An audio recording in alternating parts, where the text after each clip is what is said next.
Namaste, I'm Vedagurudev, and today I'm going to share a proven spiritual system that's already helped thousands experience deep transformation. When you join the Kriya Yoga School Masterclass, here's exactly what you'll get. Weekly deep dive classes, Saturday at 11 a.m. Eastern Standard Time. Bi-monthly Holy Fire Yagna ceremonies to clear energetic blocks. Weekly satsangs and Q&A, Wednesdays at 9 p.m. Eastern Standard Time. Instant access to over 200 plus on-demand classes on asanas, pranayama, mantra japa, and meditation. Direct VIP access to me for daily mentorship and support. This is not just information, it's direct transmission, guidance, and transformation. Thousands have already said yes to the Kriya Yoga path. And if you're here now, something inside you is ready to. Click the Join Now button below, choose your membership, and begin your journey to inner freedom today. See you inside the Kriya Yoga School Masterclass.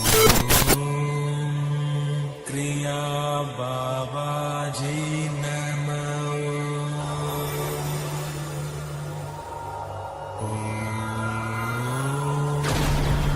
Kriya Babaji Namo.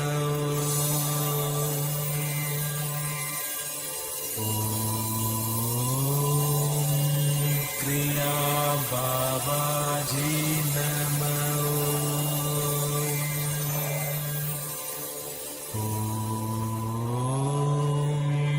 Kriya Babaji Namo.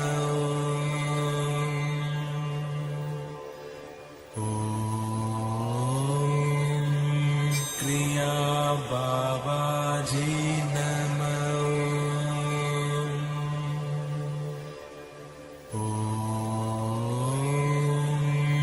Kriya Babaji Namo.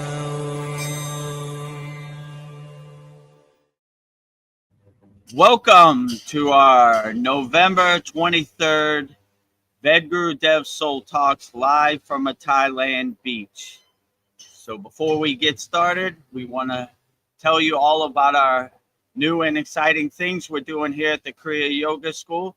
First, as you can see right here, visit our Kriya Yoga store. We now have a Kriya Yoga store for all your spiritual needs on Shopify. If you want to go and check out all Veronica's beautiful artwork, you can get it on shirts, you can get it on notebooks, you could get it in a frame, you could get it on Tumblr, anything you could ever want. So go to kriyayogashop right here.com and visit our store. Get the gift that keeps on giving this holiday season. So do all your Christmas shopping there at our Kriya Yoga store, kriyayogashop.com. So, and also we're about 40 more watch hours away from being monetized. So by Thanksgiving, we'll be giving thanks for being monetized on YouTube. So once we get monetized on YouTube, you can become a YouTube member right here, only $5 a month. You just click join and you'll have access to a bunch of benefits. You'll get first priority answering your questions on YouTube. You'll be able to do super chat, super sticker, everything they have there. And we'll also have a number you could call to record a voice message, and we'll play your voice message live on the screen. So we'll be able to hear all of our live stream YouTube members' voices live on the screen very soon. And also, if you want to master the supreme science of Kriya Yoga, and we have a very great holiday special right now. Master the Supreme Science of Kriya Yoga Masterclass Mega Holiday Offer. Dive deep into Kriya Yoga, 50% off all plans. Right now, it's only $25 a month. Usually it's $50 a month. Right now, it's $125 a year. Usually it's $250 a year.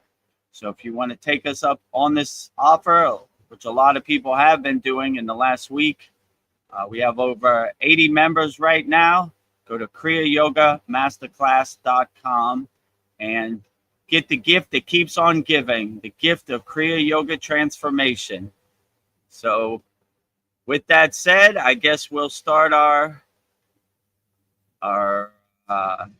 November 23rd, Vedgurudev's Soul Talks live from Thailand Beach with me and Veronica. So exciting times here at the Kriya Yoga School. So, yeah, I'm glad we can give this offer to everybody out there, and do your holiday shopping at kriyayogamasterclass.com in our Shopify store. And yeah, very soon become a member of our YouTube channel at Vedagurudev, $5 a month. A lot of benefits. And if you really want to go into 2026 in the right way, master the supreme science of Kriya Yoga, go to kriyayogamasterclass.com and take us up on our holiday mega sale. Yeah. Yeah. Well, namaste, Vedagurudev. Namaste, everybody. Namaste. Glad to be here. Yes. Thrilled to be here for yet another Soul Talks. So, and you were just telling me this is our 25th one. I was like, wow. We're just like, keep them going. Time flies. Yep. Time flies when you're having fun. We're having a lot of fun here. 25 weeks we've been here on live from a Thailand beach, you know. What else we got here? Thai flag. And a Thailand flag. So this is not AI. I'm really on a Thailand beach somewhere in Thailand. Yeah. These are real Thai palm trees, and that is a real Thai ocean right there, right behind me. You can hear real Thailand traffic and see the wind behind you. Real Thailand motorcycles, real Thailand wind. Yeah. Real, not AI. Yeah, no faking it here. Well, we have Paul. He says, namaste, live from a Texas backyard. Nothing unusual in the sky here as well. No AI Atlas. Oh. Live from a live from a Texas backyard. What a beautiful thing that is. Looking up in the sky, no 3 Atlas spotting yet. But I think from what people say, December 19th, it should be visible. Yeah. Maybe. I don't know. We'll see, you know? Oh, Sandy's here. Sandy, the psychic medium 23. Look her up. Namaste, beautiful souls. Namaste, beautiful souls. Namaste, Sandy. Glad to have you here. You know, if you have any questions, Sandy or Paul, put them in the YouTube chat. We'll answer them all wholeheartedly. Or if you have any updates on 3i Atlas or anything I should know about, please enlighten me. Yes. Sandy, I love your profile picture. I love the little white cat. That looks like the divine white cat we had here about a month ago. It was next to me, right? Cool. Yeah, I like that white cat profile picture. Looking nice. Yeah. Looks like he's thinking. And then we have Zane. He says, hi, everyone. Yes, no 3i Atlas. LOL. Nothing to report. Glad to have you here, Zane. Yeah, let me look up in the sky. No spaceship the size of Manhattan. No comet the size of Manhattan. Clear skies. Nothing to see. Skies. No airplanes. Nothing. Clear skies, you know. So if you see a big spaceship behind me, please let me know. Yeah, I'm like, turn around. They're in your backyard. Or if you see a big tidal wave or tsunami, please let me know. Yeah. Either run or go into samadhi. or just absorb it. All right. Yeah. My time is up. Peace out. You know. Peace out. Signing off. Well, Sandy says, divine and spicy cat like me. I know, Kitty got claws. Yeah. Ooh. Spicy cat. Yeah. Paul says, don't know why it's now our email address that appears instead of our name. Sure, it's not a setting on your end. I don't know. I thought you did that. Do you Yeah, know? we haven't changed anything. I think it's YouTube that changed it. They're updating or they're doing something, so it's not on our end, or it's not on your end. I think it's a YouTube thing. Like they changed their rules. Now you got to show your profile name or on YouTube or your YouTube channel Oh, name. So I don't know. Who knows how this crazy YouTube works? They're yeah. always changing, doing something. So Yes. They don't let you know. They just do it. Yeah, Sandy said that yeah, I was wondering that too, Paul. Yeah. yeah, Interesting. I don't know. They just it's their platform. They just do whatever they want. So Yeah. one day you have your profile name, the next day you have your YouTube channel name. Who could figure out this crazy YouTube algorithm? They're Yeah. always doing something. Yeah. And Zane, he says, yes, no names. YouTube changes it. They do what they want. Yeah. So there confirms it. It's on YouTube side. I know we didn't change anything, so Hmm. it's not on our side. Same as always over here. So Yeah. well, what can you do? Yeah. I'm just glad that YouTube allows us to be here. Like, thank you, YouTube. We love you. Sending you blessings, Yeah, YouTube. Be nice. Like, we're so uh, close. I don't want them to pull the rug of the yes. football. We're almost YouTube is home. the best ever. Algorithm, if you're listening, we love you, YouTube. You're Yes. the greatest platform to ever exist in the Yes. history of social media. Keep up the good work, right? Yes. Yes. And if you want to shine some grace on us, recommend our videos or Yeah. just make us instantly monetized right Yeah. now, that would be outstanding. Yes. Ah, so I have, I think tonight will be a list night, but I have a couple questions peppered in here. So just to season it up, but I thought I would Great. kick it off with 5 reasons spiritual people irritate others. So number 1, because we are so free.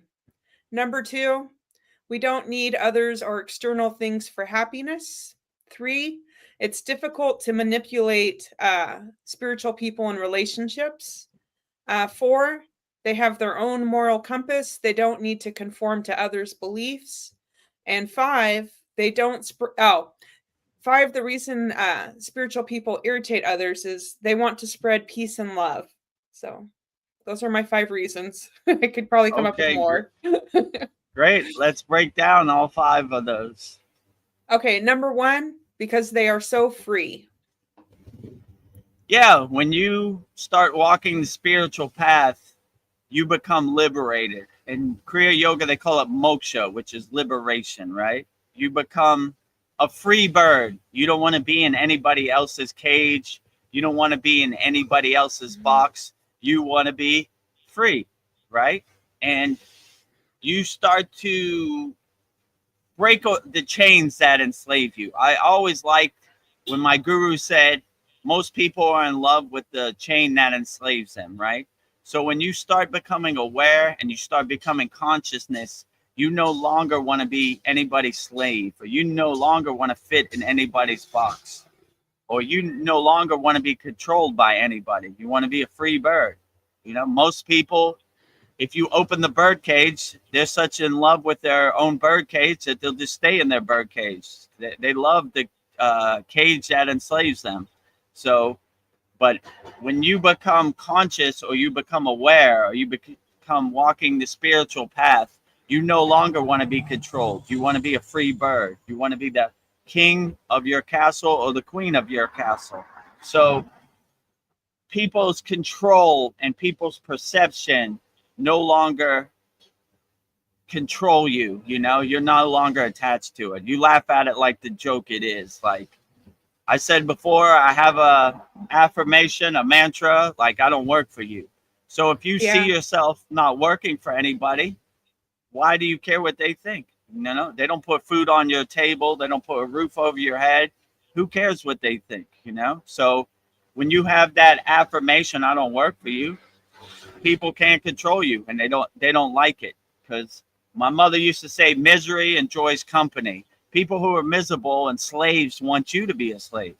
They can't stand that you're a free bird flying around. I read this book a long time ago. It's called, I forget what the book was called. It's called Jonathan Living Seagull. So Jonathan, the seagull, didn't want to be like the other seagulls and eat trash out the landfill. He wanted to fly high. He wanted to feel the sun on his face. He wanted to fly around, you know, and the other seagulls gossiped him, talked bad about him, but he didn't care. He was a free bird. He liked to fly around. So be a free bird, and who cares what your neighbor thinks? Who cares what anybody outside your family or your job thinks? I mean, I would tell your boss if he gives you a check that his views are bad. I just wouldn't absorb them, you know. I would go to work, put on your monkey suit, and you know, be a good employee, and then but not attached to it. And then once you're finished, take off your monkey suit, hanging up in the closet, and be a free bird again. So yeah, if people can't control you, you become liberated, and it's a beautiful state to be in, the state of moksha, where you don't care what anybody thinks, right? You're a free bird. You're flying high, feeling the sun on your face, feeling the wind under your wings, and those birds in the cage, you know, we kind of laugh at them. They haven't realized the higher truth. They haven't been liberated. So be free, my friends out there. Stay liberated. Hopefully everybody attains the state of moksha. Be free. And you see, most of the stuff in this world is junk anyway. It's distractions you don't need, right? Like, who cares what your neighbor thinks, you know? Why do you need their approval or their permission to do anything? Who cares what the government thinks? Who cares what the mayor of your city thinks? Who cares what your NBA football team thinks, you know, the NFL football team? Who cares what anybody thinks, right?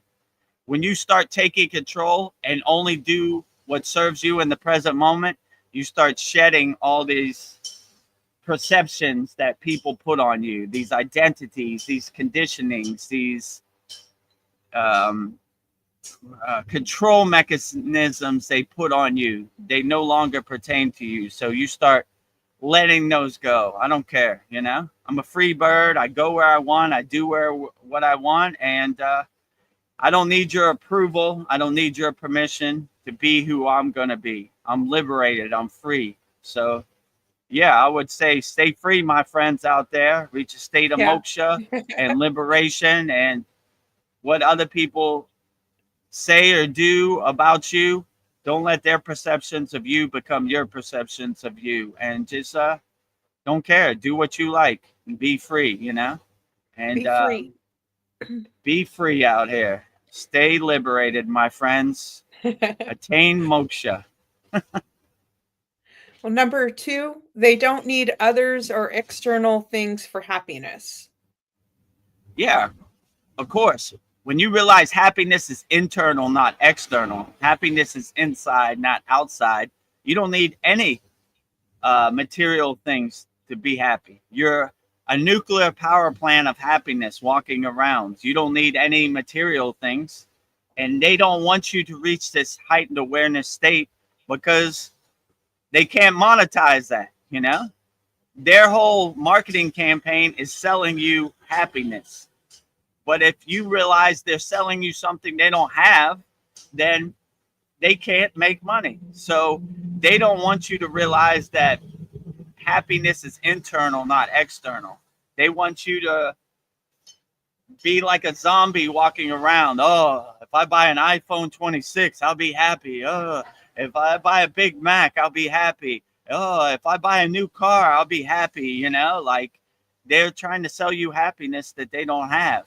So when you realize happiness is internal, not external, you start taking your happiness back, you know, and you start laughing at them like the joke they are. You're selling me something you don't have.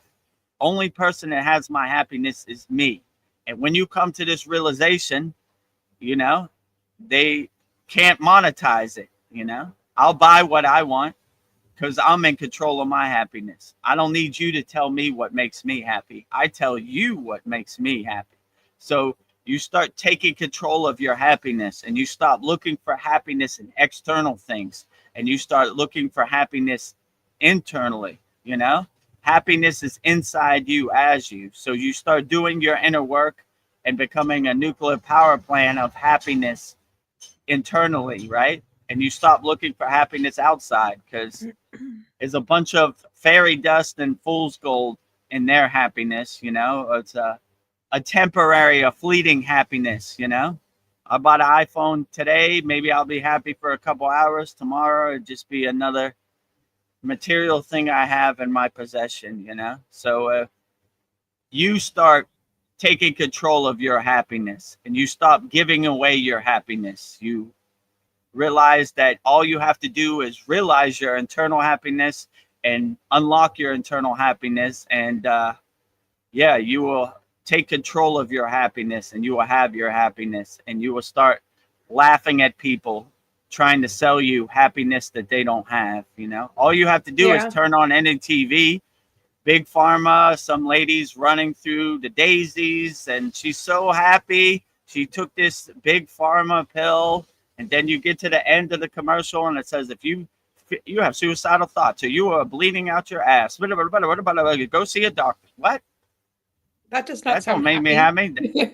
That makes me less happy, right? You know, I'm trying to stay away from the doctor, not go see the doctor.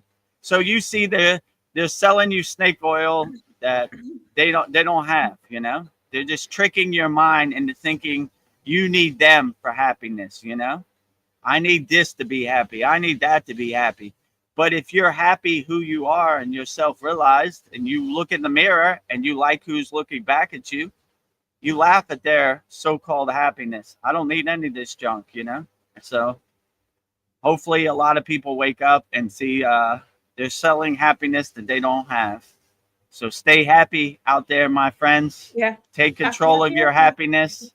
Happiness is inside, not outside. Happiness is internal, not external. Well, number 3 on reasons spiritual people irritate others is it's difficult to manipulate them in relationships. Yeah. So misery enjoys company, like my mother said, right? People who are miserable, people who are spiritually bankrupt, people who are spiritually homeless, they want everybody to be spiritually homeless. They want everybody to be spiritually bankrupt. And it makes them feel uncomfortable. Why is Vedagurudev so happy? Why is he walking around with a big smile on his face? I don't like it. It makes me feel bad, you know? So they want you to feel bad too. Misery enjoys company, you know? People who live in glass houses shouldn't throw stones. So the pigs in the mud want other people to be in the mud with them, you know? No thanks. I'm sitting on a cloud. My white clothes are nice and clean. I want no part of your business. So I'm glad it makes them uncomfortable. Hopefully it wakes them up and helps them self-reflect or self-observe themselves, right?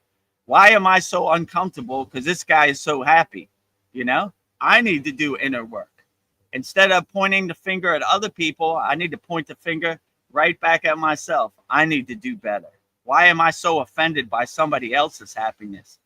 I must be losing it, you know? So I like when they say when you point at somebody else, there's 3 fingers pointing back at you. So you have to self-observe, and you have to do your inner work and overcome why I'm so uncomfortable. What a miserable state, a way to live your beautiful existence, you know?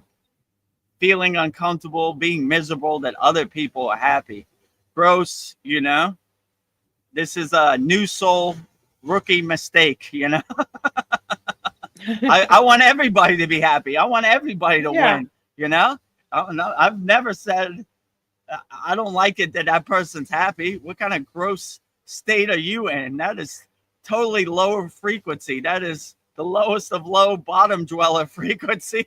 You know, I can't stand that these people are loving everybody, helping people. What's wrong with them? What's wrong with you? You know, you know, You're attached to this, lower frequencies that no longer serve you. Wake up. Time to wake up. So if you feel yourself uncomfortable, that other people are happy, that's some inner work that you need to do. Not that I need to do, I'm going to stay happy forever. And if it makes you uncomfortable, go the other way, But I'm going to try to be a nuclear power plant of happiness as much as possible. So, yeah, stay happy out there, no matter what anybody says. And if other people feel uncomfortable in your presence because you're so happy and you're so loving, that's a problem that they need to deal with, not you. Stay happy, Be a nuclear power plant of unconditional love, happiness, and if other people are offended, that's their problem. That's some inner work they need to work on, I'm so offended. Vedagurudev is so happy. Why won't he stop smiling? I can't take it, So when you really look at it and you step back from the TV, you see what a joke it is, like, look how stupid these lower frequency beings are, I'm mad at people because they're happy. Yeah. Rookie mistake, new soul mistake. Number 4 is they have their own moral compass. They don't conform to others' beliefs. Yeah, when you know thyself, then no one can tell you who you're not. You don't believe them. So that's why Yogananda's place is called Self-Realization Fellowship. We're realizing ourselves. We're self-realized beings. When someone tries to tell me who I'm not, I don't believe them. I know who I am. I know myself. And you could never know who I am because you don't live in my body. So someone telling you who you are is almost like a joke. Only person who knows how you feel inside you as you is you. So you begin to see the Wizard of Oz behind the curtain, and you're like, look at this guy. He's trying to tell me who I am. Before I started on the path of Kriya Yoga, I was a famous DJ. And when people used to tell me I'm a bad DJ, I wouldn't believe them. I know I'm a good DJ. I don't fly around the world and do all this stuff because I'm a bad DJ. Same thing on the yogic path. I'm not on a live stream and have a Kriya Yoga school because I don't know what I'm talking about. I know myself. So people tell me you shouldn't do this or you shouldn't do that. I don't believe them. Anybody starts a sentence with you should, get away from that person. Do whatever you want, Like, don't be under anybody's control. They have no clue what you should do. Do whatever you want to do. As long as you're not harming people, hurting people, coming from a place of violence. Always come from a place of love, not from hate, and you'll be fine. But yeah, when you know who you are, no one can tell you who you're not. So all these people out here, you should do this, or you should do this, or this is the true God, or you should spend your money on this, or this. Get away from those people. Yeah. They have no clue what you should do. Do whatever you want. You're a free bird. Fly high, Feel the wind under your wings, Don't worry about anything they say. If they don't approve or they don't give you permission, who cares? Why do you need their approval or permission anyway, So, and if have the affirmation, I don't work for you, you don't put food on my table. You don't put a roof over my head. You don't give me money so I could pay my bills. Get lost, So, but they're out there. They're going to try to push your buttons. But long as you're a nuclear power plant of happiness, you know thyself, no one can tell you who you're not. Well, the last one on why spiritual people irritate others is they want to spread peace and love. So irritating. Who would be irritated by I know. Peace and love and harmony? Wow. I'm scratching my head. Oh, it's so irritating, right? I mean, I could kind of understand because before I got on the path of Kriya Yoga, I was an NPC. I was in the state. What are these hippies doing? They're hugging trees. They're in California, spreading peace and love and singing Hare Krishna and all this stuff. That don't work, They need to go to McDonald's and buy a Big Mac, or whatever, So, yeah, if people are irritated by peace, love, harmony, helping people. This is inner work they need to do. This has nothing to do with you, you know? You just look at them like, oh, how gross, you know? And sometimes I see like an NPC or people in this state, and I say, oh man, I was totally delusional when I was in my ego self. I remember when I was in that place. What an ugly pit of despair that is to be in, right? People trying to help people, love people, you know, be compassionate to people, live in peace and harmony. Oh my God, I can't believe they're doing that, right? What is the world coming to? Too much peace, harmony, and love? Don't you know there's got to be wars, violence, murder, hate? That's how the world works, right? Nah. So when you see anybody like that, like, I can't stand your peace and harmony, you get away from those people as fast as you can. Run away, right? Get out that situation. Bad energy, right? You don't want their bad energy to become your bad energy, or you don't want their lower frequency karma to become your lower frequency karma. That's why there's a lot of stories of yogis. They could help, but they don't want to help because they don't want other people's trash to become their trash, you know? So become a nuclear power plant of peace, love, harmony, compassion, helping people. You can never go wrong. And if other people offended, good. That's some inner work that they need to do. They need to go in the bathroom, look in the mirror, and self-observe themselves. Why am I so offended that Vedagurudev is trying to help people and love people? You know, something's wrong with me, not with Vedagurudev. You know. So look at yourself. Be a mirror. And when you have this realization, you realize you've been sold a pack of lies, right? You've been conditioned from birth to attach to these identities and these narratives, right? Let me tell you what God is.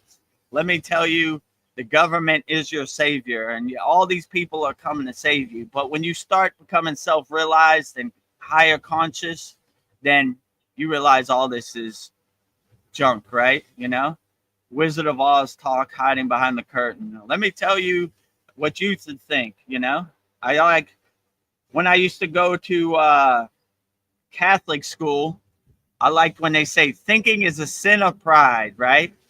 How dare you think? We've done all the thinking for you. Let me tell you what God is. Let me tell you what God did on this day. Let me tell you what God eats for dinner. But when you start becoming aware and realize, you see all this is junk, right? You have your own direct connection to God. You have your own God of choosing. And if they don't approve, who cares? I think your God is false idols. I don't care what you think. It uplifts me. It makes me happy. And I have a direct phone number to God, right? I don't need no middlemen. I don't need no collection plates coming my way. Like, give me some money so I can buy a Cadillac and I'll send God an email for you. Yeah, no thanks. Direct connection, right? No middlemen, right? So don't let anybody stand in your connection to God, right? When you clear your Sushumna Nadi, unblock all 7 chakras, awaken your Kundalini, you have a direct connection to God. The pillar of light hits the crown of your head, whoop, and stream of consciousness will guide you on your path. So, yeah, that's what I would suggest. You know, if other people are irritated by your spiritual practice, your happiness, you know, your peace, harmony, your helping people, you know, your selfless service, that's inner work that they need to do. You don't need to do nothing. Keep up the good work, you know, keep going, right? Don't worry about what anybody says, you know. You're doing a great job out there. Help as many people as you possibly can. Love as many people as you possibly can. And what other people think, who cares? They're not important, right? I like saying, you're not important, you're not important, you're not important, you're not important, you're not important. My 16-year-old daughter, you're important. You know, like, so when you become aware, you start seeing who's important in your life, and rising tides lift all boats. If someone's trying to sink your ship or drag you down in that pit of despair, get away from them. Just stay away from toxic people. Gross. You don't want their stories to become your stories. You know, their narrative to become your narrative. So stay happy out there, my friends. Wrapping it up with a nice tight bow. That's all 5, right? Yep. Keep shining your light, spiritual people. Keep shining, shine bright like a diamond, like Yeah. Rihanna said, always. So what was that? Five ways to 5 reasons spiritual people irritate others. 5 reasons why spiritual people irritate other people. That sounds even funny. I like saying Yeah. that, you know, it makes I me laugh, know. right? It puts a smile on my face. Yeah. Me too. Irritating other people, right? Yeah. You should Yeah. step lightly around the spiritual paths because you don't want to offend nobody, right? You don't want these Like, NPCs to look in the mirror and see that they're wrong, they're lower frequency. You want to stay light on your toes, right? yeah, Nah, spiritual people are free. We don't care. Like, whatever. put your chin out, your shoulders back, your chest expanded, and break right through that wall. Be who Yeah. you're gonna be, and don't, you know, if you offend other people, that's inner work that they need to do, not you. So stay strong out there on the spiritual path. They're coming, but if you see them like the joke they are, then they have no effect on you, you know.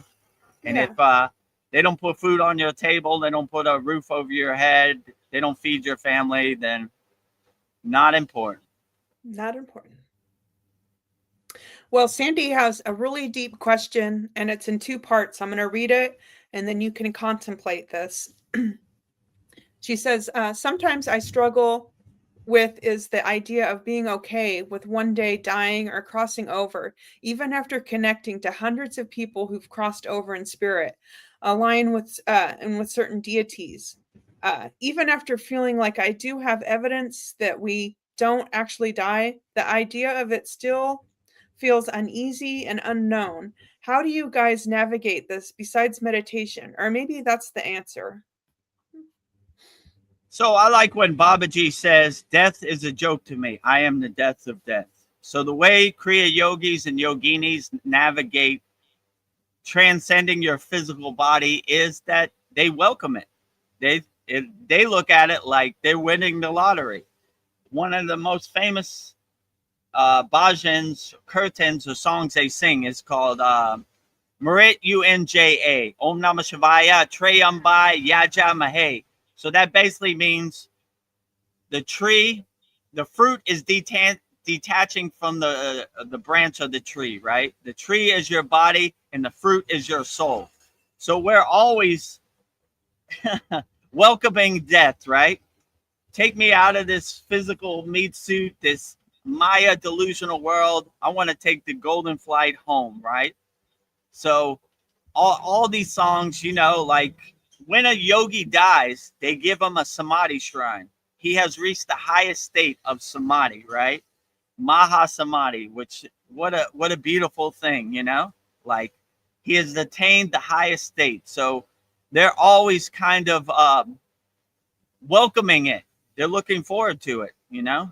And some people, like let's say Yogananda, will say on this date at this time, I'm transcending my physical body. I'm going into the highest state of Maha Samadhi, the great Samadhi, right? The golden flight home. So, yeah, most yogis are fearless yogis or yoginis. They laugh at death like the joke it is, you know? Like Babaji says, death is a joke to me. So, I would say my plan is in this physical world, try to help as many people, love as many people, reach a higher state of consciousness, a higher state of awareness, you know, enlightenment, Satchinanda, self-realization, however you want to define it, and just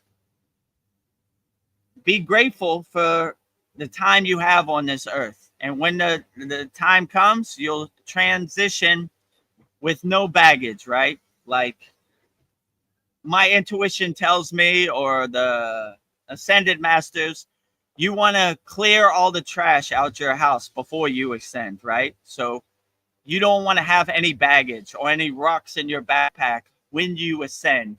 You want to have a big smile on your face.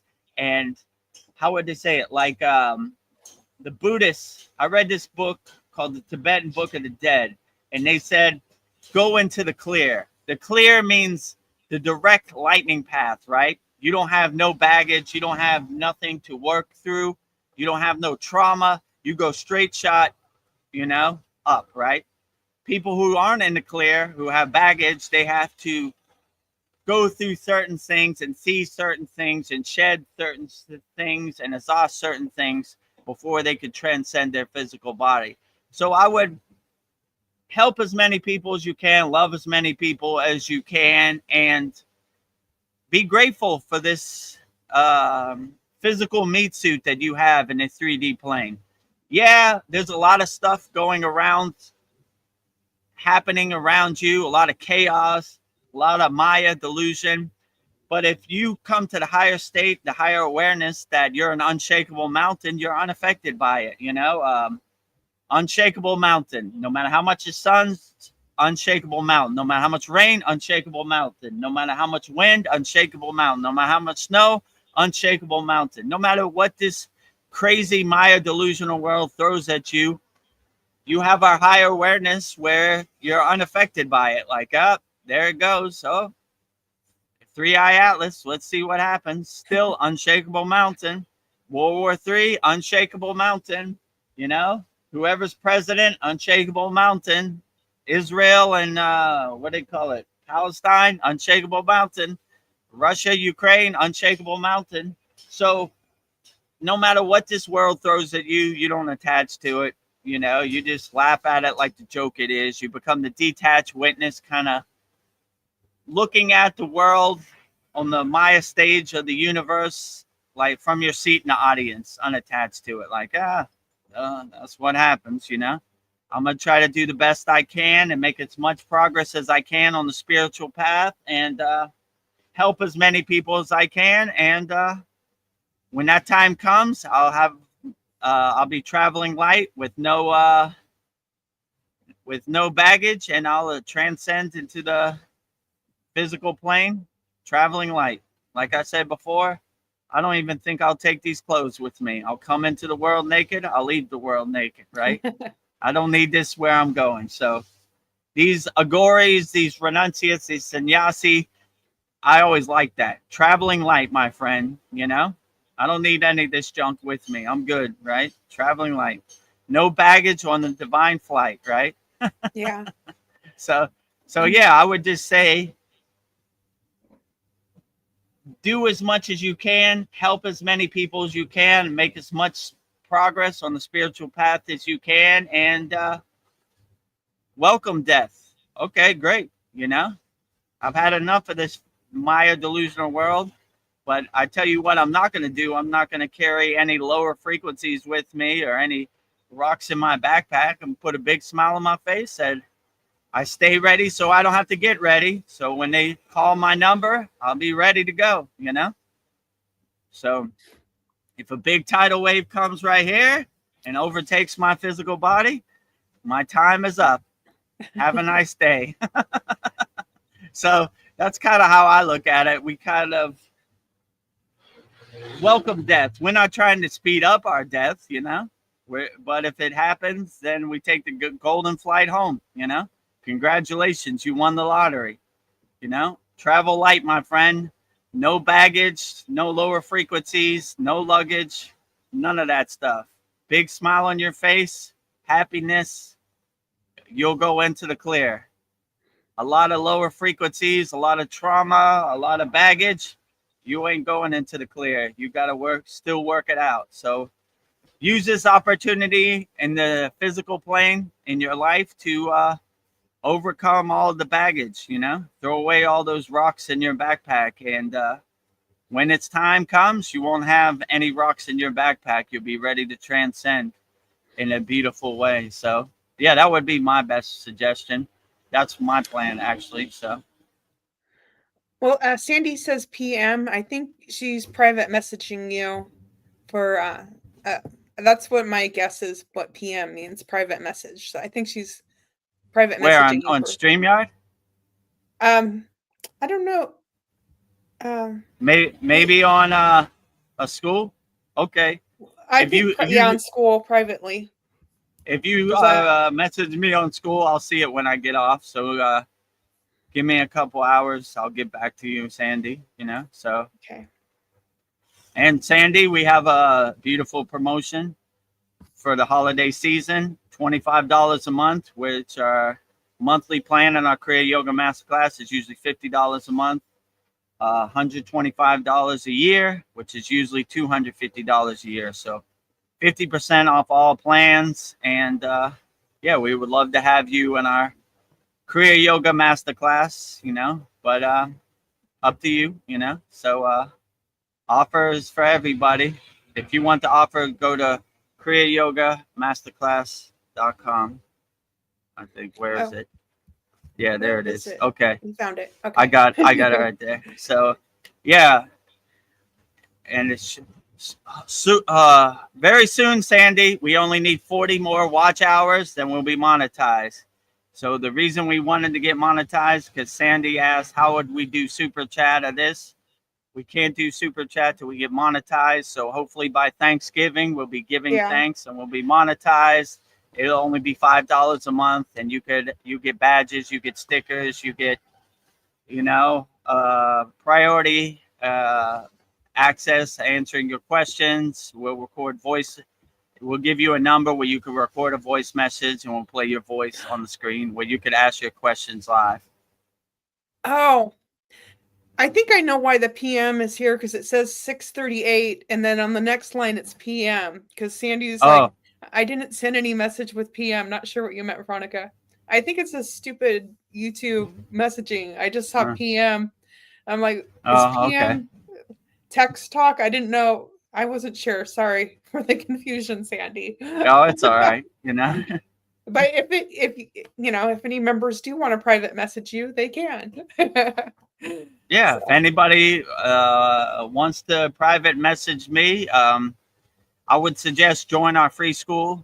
We're on a platform called SKOOL, SKOOL. They have a messaging thing, like a direct message, like, I don't know, like Facebook Messenger or something, where you could just send me a message and I'll get back to you, So join our free school, 100% free, freekriyayoga.com. And once you join our group, you can message me and I'll get back to you. So if you want to message me, you can. And if you want to start, get the gift that keeps on giving, the gift of transformation this holiday season by practicing Kriya Yoga, right there. Just $25 a month, half off. And if you get any of these plans, you're grandfathered in. So like when we raise the price in 2026, you won't pay more. You'll pay the same price forever, right? So once you're locked into the $25 price, you pay that forever. Or once you're locked into $125 a year, you pay that forever, for the whole, so you don't have to worry about the price going up, you paying more, so you'll pay that price for as long as you're a member in our Kriya Yoga school. So yeah, and give the gift that keeps on giving. Yeah. And also right now we have a Kriya Yoga store for all your spiritual needs. Go to kriyayogashop.com and you'll see all Veronica's divine artwork. You can put it on a shirt, you could put it on a notebook, put it on a magnet, you could put it on a tumbler. What else is there? Am I missing anything? Did you say I put together a bunch of journals, so hardcover journals, people with my images on them. I don't know. I keep going in and adding more things. I'm gonna do some hoodies with some images and nice. more prints, print some my images on some canvases. So anything I can find, but it's given me a spiritual boom. So I'm just like, if I can do this, I can do anything. So I'm just I'm going for it. I'm betting on myself. We're Americans, not Americans. Yeah. We do everything. But our potential is unlimited, right? Yeah. Yeah. So go to kriyayogashop.com and you'll see all Veronica's divine artwork. Do your holiday shopping there, for all your spiritual needs, and support the Kriya Yoga family and support Veronica's divine artwork. What a beautiful blessing that is. So the website is kriyayogashop.com. It'll take you right there. Check it out when you get a chance. Yeah, you might find a Christmas present for that hard to shop person. So I wonder what Vedagurudev would want for Christmas. Oh, he would love this shirt with Ganesh on it. Yeah. Outstanding, right? I So if would you want send to you buy this. Vedagurudev a Christmas present, Yeah. buy me the gift that keeps on giving.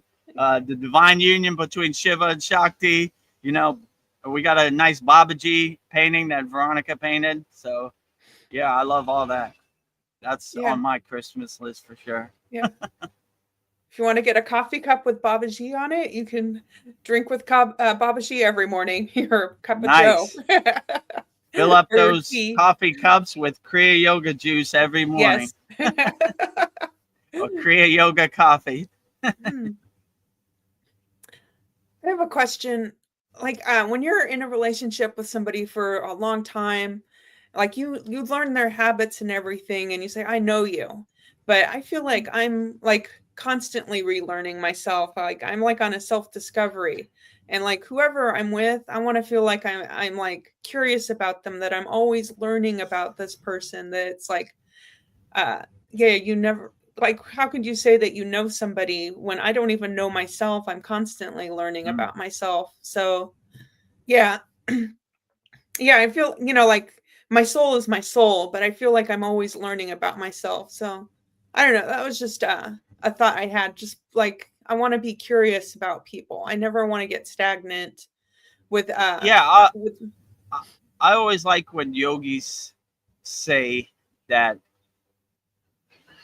how would they put this? Every day is a test as a yogi. So we have to stay light on our toes, pivot, change course, change direction. We're not married to any idea. We're not set in our ways. We change course on the drop of a dime. I like when my guru said, when we wake up, we wipe the slate clean. It's a clean slate. Who knows what this world is going to give us on the platter today. And I always like to say, I jump out of bed because I'm happy to see how Babaji is going to surprise me, and he never disappoints. So, and then when we die, we destroy it, and when we start again. So you can never say like, I know who Vedagurudev is because he'll change tomorrow, right? He's not the same person he was yesterday. Tomorrow's a new day. He'll be different. So I always like to stay light on my toes and spontaneous. Whatever the world throws at me, I take it on the chin and overcome it, with a big smile on my face. So when you're in a relationship, it's hard to say this person because tomorrow they could change, right? yeah. They could be different, and that's a good thing because you don't want the relationship to get stale, like boring. Like this guy's gonna do the same thing that he did for the last 30 years. So Yeah. break the cycle of monotony. Change it up. If you went right yesterday, go left today. Change it up. Just get in the car and drive around. When we were in the Himalayan mountains, we just walked. I didn't even most of the time. I Yeah. didn't Where even am I know where we going? were going. We're just walking around. We're just wandering around. Okay. Like yeah, we're just going wherever we feel like. Like we didn't even have a plan. Like it's not like we're gonna go over here. I mean, sometimes we kind of knew where we were going, but we still would adjust. In the Himalayan mountains, they have like landslides and you get snowed in, so you got to adjust accordingly. Okay, we were going that way, but landslide, we got to wait for the Indian government to clear the road. Let's go back this way.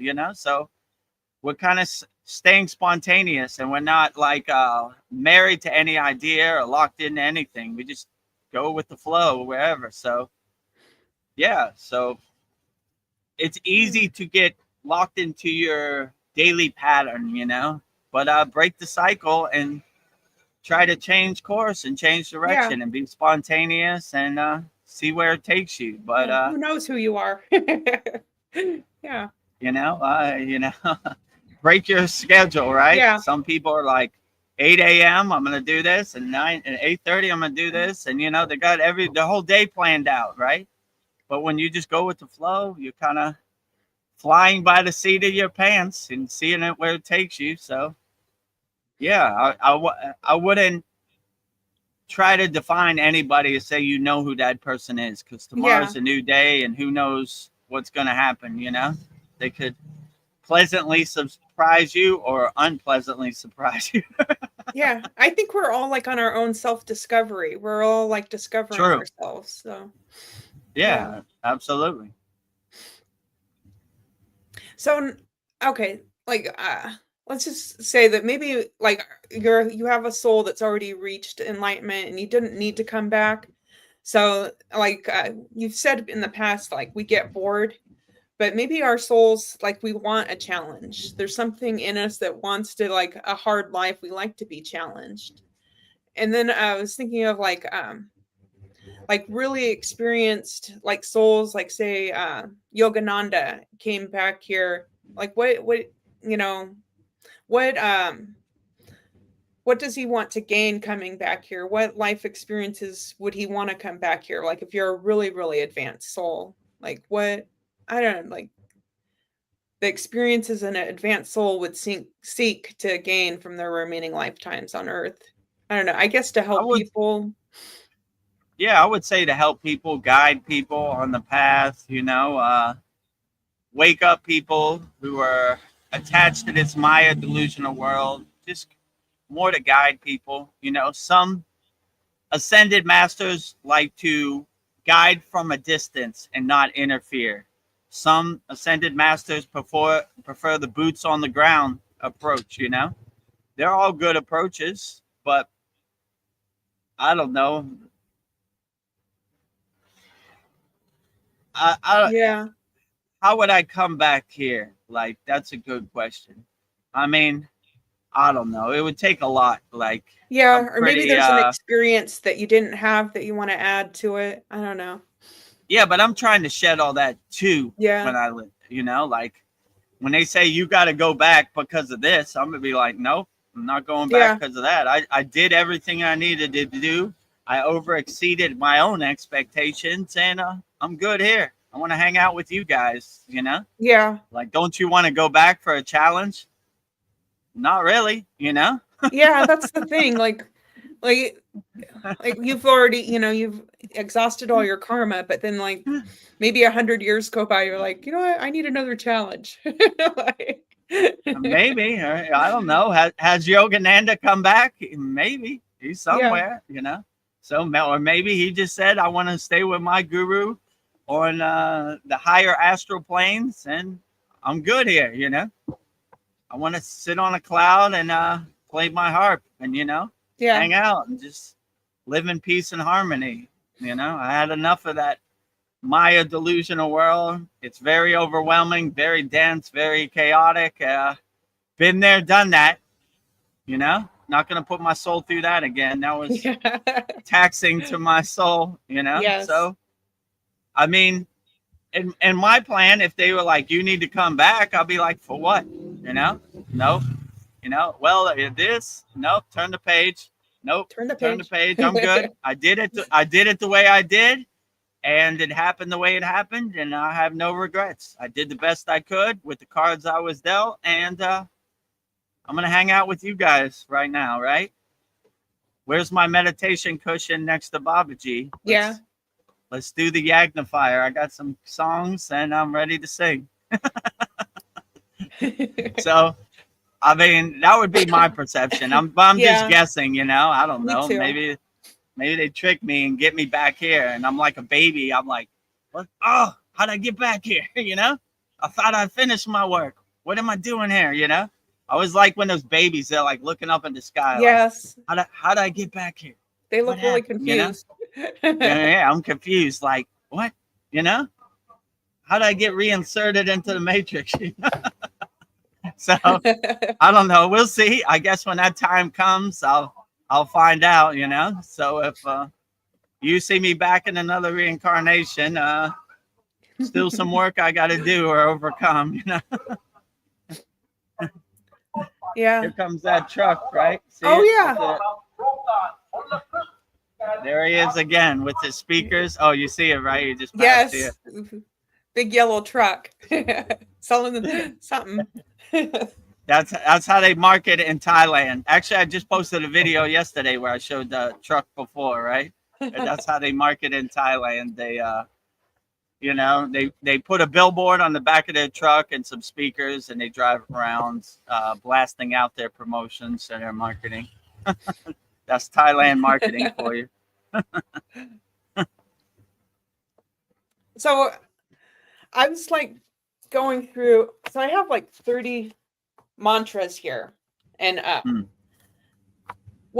then they all say Om, except a couple of them, like the Guru mantra and the Root Param Jyoti. And I'm just like, what is happening when you chant Om? Because something is happening. It's a frequency so pure. I feel it's like it's just about in every mantra I chant. And the rishis say everything is sound, vibration, and frequency is the root of everything that exists. And if I chant Om every day, am I creating a symphony of the universe, of what happens when you chant the oldest sound? And for me, it feels like maybe I am tuning into that radio frequency when you chant Om.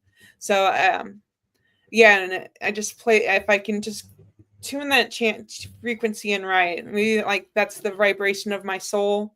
But what is happening when you chant Om? So Om is the primordial sound of the universe, or the universal vibration, let's say, right? So in my perception, when you chant Om, you're kind of opening the universe. So you have a direct phone number to whichever deity you're calling. So let's say like Om Namah Shivaya, like Om, number 1, Shivaya, 2, 3, 4, so it's like dialing a phone number on your phone, right? So you're basically aligning yourself and sending yourself with that direct connection, that direct bija sound syllable that connects you to whichever deity of choice you're calling. So basically, Om is opening up the universe, so you have a straight shot, right? And then you call directly who you're calling, right? So if you try to call a phone number like in America without 1, and you're calling like long distance, you're not going to be able to call. So the 1 is opening the universe, and the other bija sound syllables are dialing the direct number you're calling. So that's basically what you're doing. You have a direct phone number to whichever deity of choice you're calling, and yeah, so just by saying Om, that's very profound. Like if you don't have any mantra japa, or you don't have any mantra diksha, I would just say Om. That's very profound. Like if you vibrate yourself in the Om sound syllable, you'll be pretty good. I mean, some people like the extra, but just having Om in your pocket will carry you through the day beautifully. So yeah, I would say that you can never go wrong with Om. And you see everybody's mantra starts with Om, right? Yeah. Like when you say a Root Param Jyoti, that's more like a bhajan, like a song, right? Okay. Obtaining the divine light in you as you. So that's a little different. But yeah, when you say Om, that's really, and the universe knows that you're doing mantra japa, you're doing your mantra japa practice. So it kind of knows, like, here it goes. I'm starting it off with Om, and I'm opening the universe, and it's coming directly to whichever deity you're calling. So yeah, every deity, their mantra start with Om. And in my perception and my opinion, Om opens the universe, and then you have a straight direct phone line to whatever deity you're calling. And the other sound syllables, the other bijas, are calling directly to that deity, right? Like each deity has their own bija, which is like bija means seed, right? So we're planting the seed so the tree can grow. So when you call, let's say Lakshmi, Shreem, right? When you say Shreem, you're calling Lakshmi, right? You're calling Lakshmi's direct phone number, or when you say gum, right, you know you're calling Ganesha's direct phone number, right? So they know, right? It can't be confused, right? So when you say Om, you're probably just calling the universe, right? The universal vibration, you know? So that's short and sweet. The universe doesn't need a bunch of bijas. They just say OM, right? Om. Yeah. Yeah. So, I don't know. Of all the 5 folds of Kriya Yoga, I think my favorite is doing the mantras and then meditation. But yeah, mantras are yeah, my favorite. I agree with you. Like, I used to hate mantra japa, right? Like, when they were all singing bhajans, kirtans, and songs, I didn't want to be a part. I was kind of in the back. One day, I don't know what happened. Babaji struck me with the lightning bolt, and I just started singing from my heart, and you know, with pure bhava, which is like feeling, right? I wanted to be front and center. Like before, I used to hide in the back, you know. Now I come straight to the front. Like, oh, I can't wait for a mantra japa time. And if you're a member of our Kriya Yoga Masterclass, you'll know what I'm talking about. At the end of each class, we have a very profound mantra japa chanting, and Yes. one of our members, his how old is she? 11-year-old daughter is Yes. she actually leads our weekly mantra japa practice, right? I like that pure soul, Yeah. child The voice of an energy. angel. Voice of an angel. Well said, Veronica. I agree with you. So so yeah, when you have that bhakti and you have that alignment in mantra japa, wow, very powerful, right? If you have some mantras in your pocket, it'll definitely guide you through this crazy delusional Maya world, and you won't be attached to anything, you know, no matter what situation you're in, you know. If you're in rush hour gridlock traffic and most people getting frustrated, they want to get home, you just pull out your mala or count on your fingers like we show in our mantra Monday, then you'll be surprised how it can carry you through the day, you know, like whatever, you know. You're not as frustrated or attached to any Yeah, it like outcome. You're just calms you like, down. whatever. Yeah, calms you down, stills your mind, and you're like, whatever. I don't got time for this stuff. I don't got I'm doing time. my mantra japa. I'm focusing on each bija sound syllable. I got time for this out here. I am laser I focused. ain't got this time for this traffic. You know, where's my mala, right? Cavacham shield up. Cavacham shield, right? Yeah, put up your protection shield. You know, protecting you from the external Maya delusional world. And yeah, eventually one day we'll have Raksha beads and 108 Raksha beads and 1 mala. We're working on it. Yeah, I thought we had it down pat, but yes. I know a place in Thailand where they have a bunch of Raksha beads. I try to mail them to Veronica, but Thailand is blocking all mail to America and from America, and who knows, whatever. So we gotta adjust, change course. Yeah. So if you know anywhere where they sell Raksha beads in bulk in America, let us know. Send us a reasonable price, so we can the sell saga it for continues, right? You know. Well, my next list for you, I think, is a great one. 11 reasons why we should meditate. So, number 1, it reduces stress and anxiety. 2, it improves focus and concentration. 3, it increases self-awareness and clarity. 4, it fosters emotional regulation. 5, greater compassion and kindness for others. 6, a sharper mind. 7, spiritual awakening, a deeper connection. 8, clarity of purpose. 9, mindfulness in daily life. 10, improved resilience, a stronger ability to handle life's challenges. And number 11, it's free. Okay, great. Well said. Let's go through all 11. Let's get to it. Ain't nothing to it but to do it. Yep. Number 1, it reduces stress and anxiety.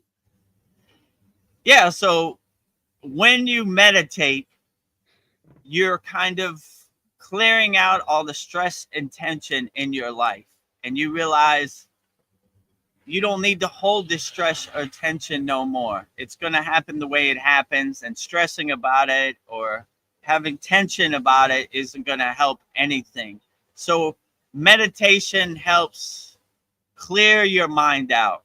You know, before we meditate, we have a practice called Sudhi, which is basically a cleansing and purification. So a thought comes into your head, you go detach, let go. You know, whatever it is. I wonder what Donald Trump's going to do today. Detach, let go. Detach, let go. Detach, let go. So you're basically cleaning out your house so you don't have any thoughts that follow you into meditation. So it gets you into a calm, relaxed state, right? Where you kind of reach an emptiness state in meditation. So, yeah, by meditating, just closing your eyes, sitting on the side of your bed, and just clearing your mind, getting your mind prepared for the day, mastering your mind is a very beautiful thing. And the real thing to do would be carry that meditative and mindful state 24 hours a day, no matter what you do. I eat mindful and meditative. I sleep mindful and meditative. I wake up mindful and meditative. I drive to work mindful and meditative. So you kind of carry this calmness state, and no matter what this crazy Maya delusional world throws at you, you're unaffected by it. So yeah, I would definitely encourage everybody to meditate just to keep a calm mental state. And you kind of laugh at the world and don't get attached to the world. You kind of let it happen the way it happens, and you know, become the detached witness. So yeah, I would, if you have a lot of stress and tension in your life, I would say try meditation. Yeah. Meditation improves, number 2, improves focus and concentration.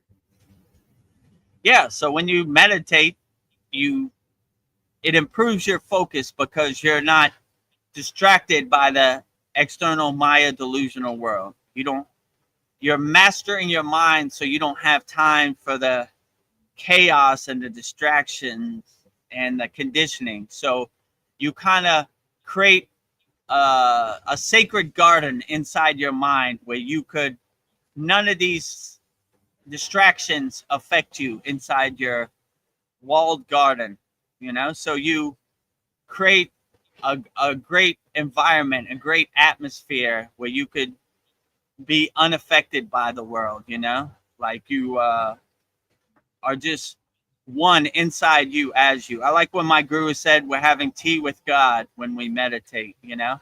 Inside us as us, right? So we have no use for the distractions or the identities and the conditioning inside meditation. So it happens great, you know? So yeah, I would definitely suggest meditating. And number 3, increase self-awareness and clarity. Yeah, so you come to a state of self-realization and self-awareness, and you focus on yourself, and you have inner clarity. You're unaffected by the distractions, the conditioning, the identities out here. You have an inner purity and inner clarity when you meditate, where you're unaffected by the Maya delusional world. Like I said, you're in your sacred meditation garden, and whatever happens outside your meditation garden, you don't care about, because Yeah. you are the creator of your universe and you make it however you want. And yeah, you realize all these things you're attaching to, these distractions, are no longer serve you, you know? Like my guru said, you're a master of distraction, Vedagurudev. You're a hoarder of distraction. I go, how do you mean, Baba? Your whole life you've been collecting all these distractions that no longer serve you. Throw them away and go back to when you were a child, a pure soul, playing in the sun. You don't care who's president.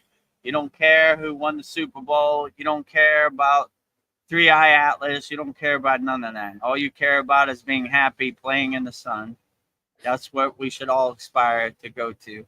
And if you see our Kriya Yoga Masterclass, we go 0, 0, 0. And that's basically what it means. Go back to 0 when you are a pure, innocent soul without all these identities and all these conditioning. So, yeah, when you have that perspective, you start to clean your house, clear out your basement, you know, throw away all those pesky boxes that no longer serve you. Yeah. So, yeah, meditation helps you to clean your house, your internal house, right? Clean your mind, master your mind, and get rid of all these boxes that blocking your doorway to God. Well, number 4, it fosters emotional regulation. Yeah. Yeah, so when you meditate, you find it very hard to have emotional reaction to anything out here, you know? This crazy Maya delusional chaotic world is full of a bunch of button pushers hitting you below the belt, you know, getting in your skin, dancing around, all of the above, trying to control you. But when you meditate, you start taking control of your mind. You start mastering your mind, and what other people try to project on you has no meaning, right? So you start taking control of your mind and mastering your mind in a state of meditation. So the external Maya delusional world doesn't have a chance, because you start taking control and you start mastering your mind. And all these distractions, conditioning, identities don't have a chance when you have mastered your mind. Number 5, greater compassion and kindness for others. Yeah. So when you're in meditation, you see everybody as a reflection of you, right? So how can you hurt or cause violence or harm to anybody when you see them as a reflection of you, as a mirror of you? In yoga, we like to stay in a state of what's called ahimsa, which is nonviolence. How can I hurt anything when I see myself in that, you know? So you have compassion for everybody because you see them as a reflection of you, no matter what you do. So you get to a state of becoming more loving and compassionate and helping when you start to meditate, because all these identities and all these conditionings that people have put in your head from birth, you see that that is not the way. You know, the way is helping, loving people, being compassionate to people. And how could you hurt or hate somebody if you see yourself in that person, right? It's like looking in the mirror, seeing your reflection back to you. So if you see everybody as a reflection of yourself, how could you hurt yourself, you know? And not only people, trees, birds, all sentinel beings, right? How can I hurt this tree? You know, how can I hurt this tree right here? I see myself as that tree. So I'm compassionate to that tree. I'm projecting, transmuting, loving energy to that tree. I love you, tree. You are me and I am you, you know? So you become really compassionate because you see yourself in everybody and everything. Even me, when I look at people, I was like, oh, I remember when I felt that way before I was on the path of Kriya Yoga, you know? Hopefully you find your way, my friend, you know? And if you don't, we have a free Kriya Yoga school to give you some tools. So, yeah, if you see yourself and everybody and everything as a reflection of a mirror of yourself, then how can you not be compassionate? Because it's like looking at yourself in a mirror when you look at anybody or anything. Number 6, meditation gives you a sharper mind. Yeah, so when you start to meditate, you start mastering your mind. You start, how would they say, iron sharpens iron, right? So when you master your mind, you challenge your mind, you start to focus. And you start, like I said, you start cleaning your house. This no longer serves me. I'm going to throw this away. This no longer serves me. And my guru always used to say we want a clean house in case Babaji comes to visit us, right? So all these distractions, all these boxes that we have put in our mind that no longer serve us, we start letting them go.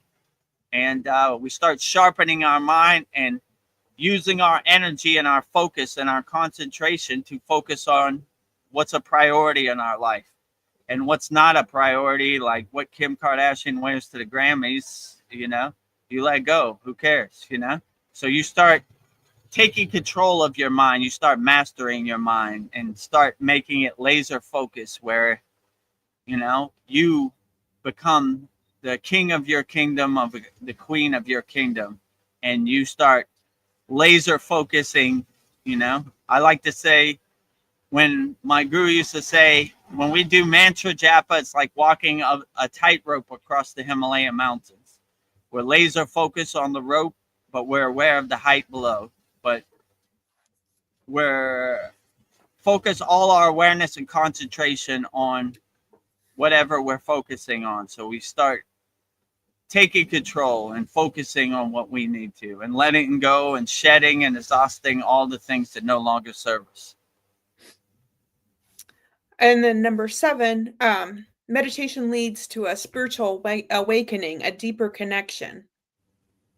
Yeah, true. When you master your mind, then it's easy for you to come to a higher consciousness, have a spiritual awakening, because like I said before, you're taking out the trash to the curb, right? All the blockages, resistance, and obstacles you have created throughout your life that are blocking your direct connection to God, you start clearing it out. So when we unblock all 7 of our chakras, we're clearing out, unblocking all 7 of our chakras so our kundalini can rise and uncoil and pierce all 7 chakras with no blockages. And our Sushumna Nadi, our elevator, can go from the bottom floor to the top floor. So you start clearing out your radio signal, you start getting rid of all the static on your dial, and you start taking control of your life, and it's easier to reach a spiritual awakening. A lot of people have like a lot of blockages that they've collected their whole life. But when you start clearing out those blockages, you start to become like a radio antenna receiving the divine signal, When you first start on the path of Kriya Yoga or any spiritual practice, the signal is kind of staticky. You can barely hear, what's God trying to tell me? But the more inner work you do, the more you exhaust all these blockages and resistance and obstacles in your body, and you clear the path so your kundalini can uncoil and rise with no blockages, So yeah, you start reaching a spiritual awakening a lot easier because you've done the inner work and you've taken out all the trash that no longer serves you. You've exhausted it out of your body. Well, number 8, I can agree with this one. Meditation leads to a clarity of purpose. You feel more purpose. So once you meditate, you start to have clarity, Like I said, the signal becomes a lot clearer, and you start to understand your purpose in your spiritual march, in your spiritual journey a lot better, because you're not distracted by identities, conditioning, or the Maya delusional world. You have a lot more clarity. You start to look at the Maya delusional world like the joke it is, and you say, I like when Veronica says, not my monkeys, not my circus, right? I want no part of it. I'm focusing, I'm having clarity, and I understand my purpose, and I understand my life's calling on the spiritual journey. So it's a lot easier to start your spiritual march, start your spiritual journey when you have taken out all the trash and cleared out all the blockages from your basement, swept up all the dirt, and you have a clean house so you can live in your spiritual purpose and understand what your spiritual purpose is, and focus your energy on your spiritual purpose in your sacred meditation garden in your mind. All right, we're almost there, Vedagurudev. Number 9, mindfulness in daily life. Yeah. Yeah, so I always say this. So the real trick of meditation and mindfulness is to integrate this into your daily life. Like I said earlier, you wake up mindful and meditative, you eat lunch, mindful and meditative, you drive to work, mindful and meditative. So being mindful and meditative isn't just sitting on your meditation cushion for 10 minutes a day, then going back to the Maya delusional world and having a distracted, chaotic mind. It's integrating that 24 hours a day. So everything you do becomes a mindful and meditation practice. So when you have that perspective, then you're a 24-hour a day mindful and meditated person, you know? So everything you do becomes a meditative and mindful state. Washing the dishes, taking out the trash, mindful and meditative. And yeah, that would be the real trick. Most people think they meditate for 10 minutes and they're good for the rest of the day. But the real trick is to be 24-hour a day meditators, not a 10-minute meditator. Yeah, all day. So everything you do, make it a mindful and meditative practice, you know? My guru used to say we're 24-hour a day, 7 day a week, 365 days a year. Yeah. Yogis, you know? We don't take a break off, you know? Where everything we do becomes a sacred yogic practice or sacred yogini practice or sacred meditation practice. So yeah, be a 24-hour a day meditative, mindful person on the spiritual path, and you'll be great. So integrate it into your daily life. Stay mindful and meditative 24 hours a day, my friends. Yes. Meditation leads to improved resilience, a stronger ability to handle life's challenges. Yeah, when you become a meditator, you're not attached to any outcome. You don't have any expectations. You kind of start to laugh at life like the joke it is. And you say, oh, you know, whatever outcome happens, that's what happens. You're not you're not disappointed because you don't have no expectations. You just let life happen the way it happens. And, you know, how can you be disappointed? You just kind of become the detached witness and let it happen the way it happens. So no matter what this Maya delusional world throws at you, just laugh at it like the joke it is. Get your popcorn and your movie seat and watch the Maya delusional world on the movie screen of the universe. Let it happen the way it happens. And yeah, you don't have any expectations. You're not trying to change the end of the movie to what you want. You're not trying to control it. You're letting it happen the way it happened.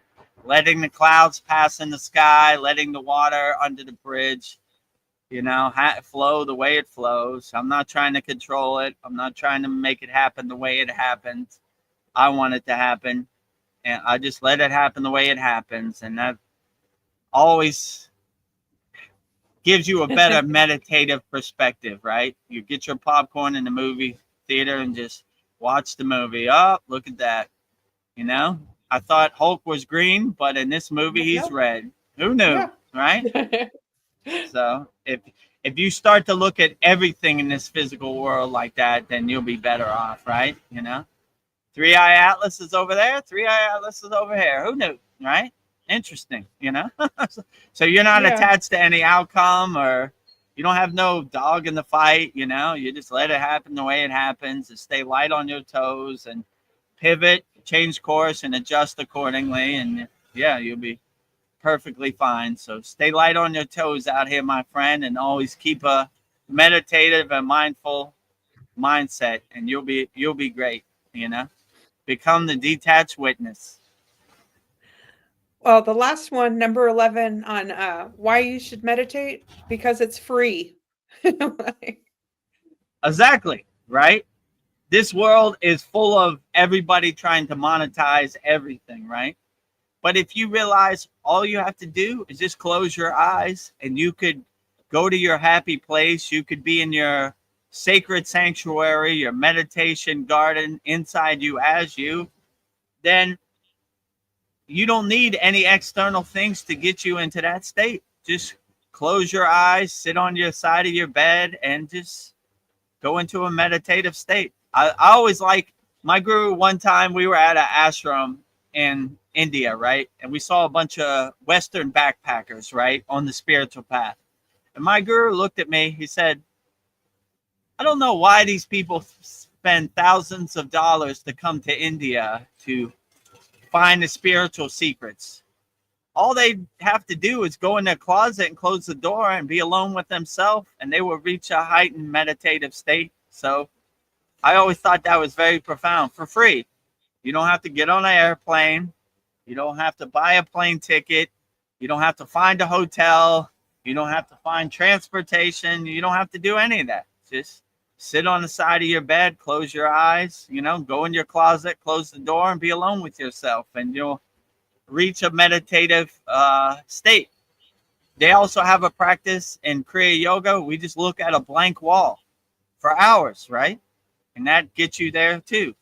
So if you have a blank white wall or whatever color your wall is, just stare at it for hours. If you ain't got to go to work or do anything, you'll get to a heightened state. You realize the higher truth and you realize your inner potential. So yeah, the best part of meditation, it's free. Even in our Kriya Yoga Masterclass, we're just basically giving you the techniques to realize and unlock it, But it's free for everybody. It's attainable to everybody. You just got to focus and master your mind. And anybody can meditate, no matter what your age, no matter what your skin tone, no matter what your religion, no matter what your flag, no matter what your language, meditation is available for everybody. And it's 100% free. If you want to start meditating today for free, just close your eyes and sit on the edge of your bed and go inside you as you. I like when my guru said, we're having tea with God, mastering our mind, inside us, as us. Be alone with yourself. If you have trouble closing your eyes, you're too distracted, just look at a wall, stare at a wall, a blank wall, nothing to distract you. Just look at a blank wall for a couple hours. If you don't have to go to work, you have your day off, and you'll get to a heightened state, or you'll definitely make a lot more progress, Something as simple as looking at a blank white wall will get you into a nice state. And or something as simple as going into your closet, closing the door will get you into a nice state, Well, and thank it's you, free. Vedagurudev. And it's free. I'm sold. Free! Well, free. Well, that wraps up 11 reasons why we should meditate. I'm sold. I'm doing it. 11 ways why you should meditate. Putting a nice bow on it. I agree. Everybody should meditate. It's 100% free. Just give it a try. Look at a blank white wall. Just close your eyes. Sit on the side of your bed. Be alone with yourself.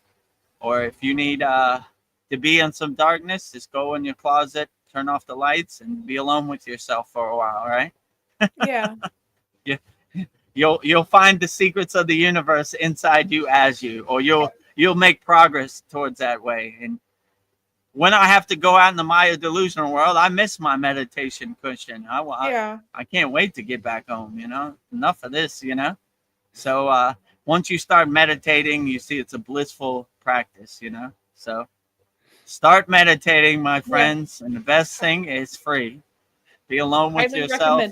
Master your mind. Have tea with God inside you as you. Well, I've got comments from 3 different people. Katu Roti, nice. Sandy, and Kasan Lee. So I'm going to do Sandy's real quick. Because she says, I don't see a join button to become a member, by the way. Oh, okay. Yeah, so that's a good question, Sandy. We still need 40 more watch hours to become a member. So we're by Thanksgiving we'll be a member. So I just put this up to as a test run, but we're almost there, Sandy. So if you want to get us closer, just go to the playlist on our YouTube channel, watch as many videos as you can. But as of today, we need 40 more watch hours to be monetized on YouTube. So you'll be the first to know on Sandy. Yeah. Hopefully in our Thanksgiving satsang, we're ready to go. So I appreciate you ready to Yeah. join. And I love you, Sandy's Sandy. the one who put us on this path, Yeah. because she asked, where do I make a super chat, or where do I was like, what's a super chat? So we started researching and investigating, and we're almost to the finish line of super chat, which it will be 40 more watch hours, and we should have that by this Thursday, Thanksgiving. So we'll be giving thanks for monetization on our YouTube channel this Thursday. So yeah, it's not ready yet, but it's Almost. coming.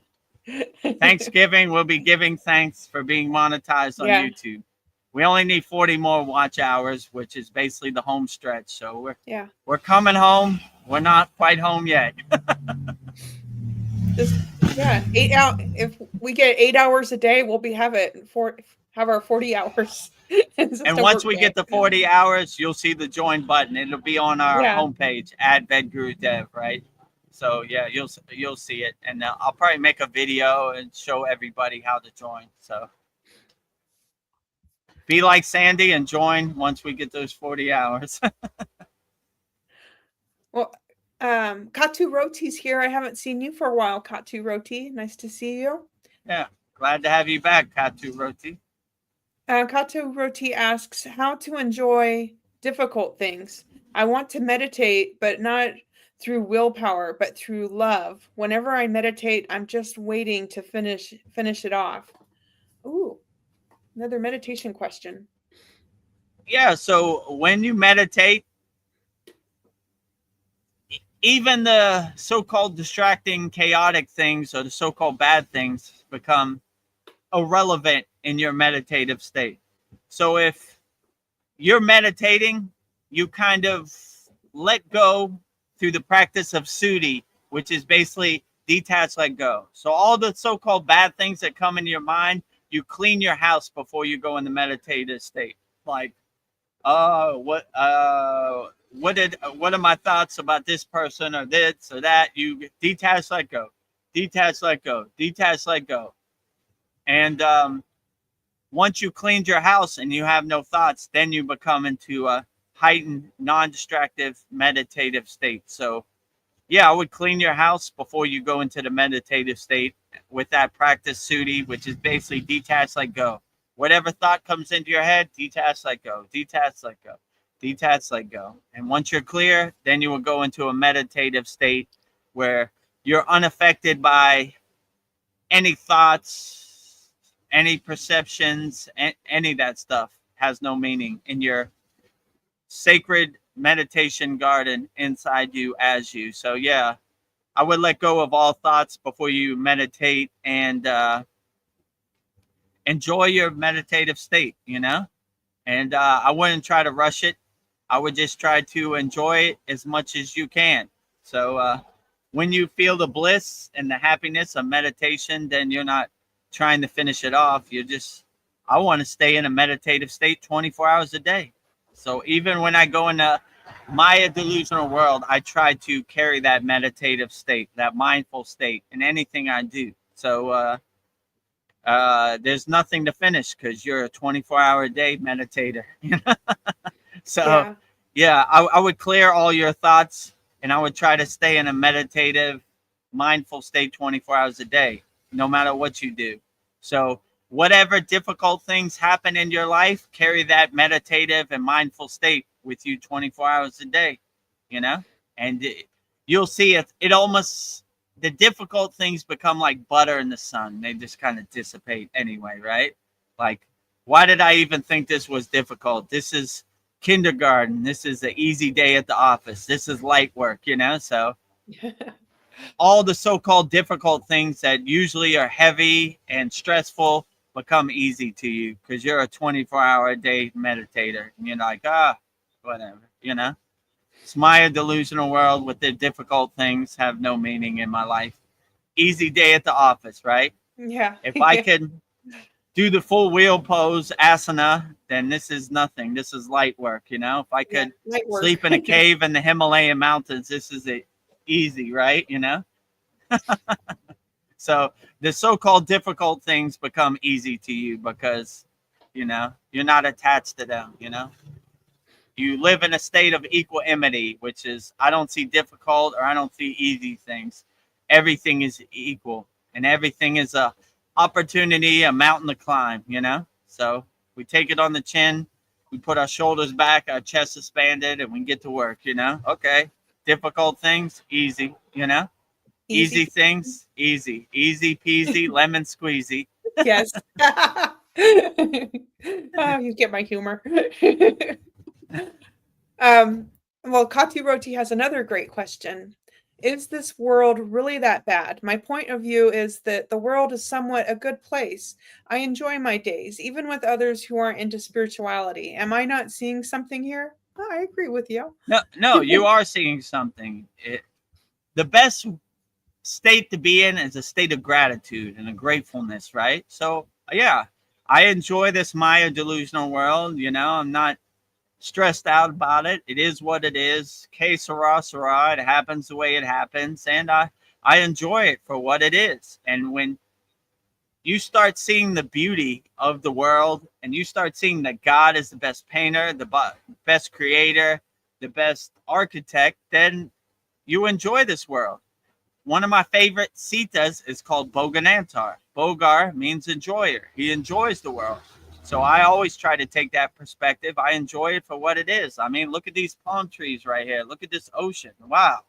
I'm blown away. I'm in awe every day. This is a great world to be in, you know? So if you start seeing the beauty in the world and the so-called difficult things or the bad things that happen in this world, you know, you're focusing more on the good things in the world and the beauty of the world. So you're enjoying this world. So be a bogar out here, enjoy the world for what it is. So whatever life gives you, enjoy it for whatever it is, you know. So I try to be an enjoyer, you know.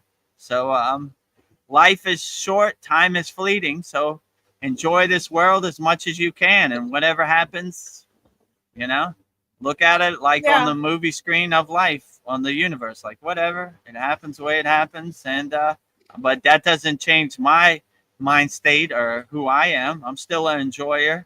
I enjoy it. Whatever life gives me, I enjoy it, you know. Today it's windy in Thailand. I enjoy the wind on my face, you know.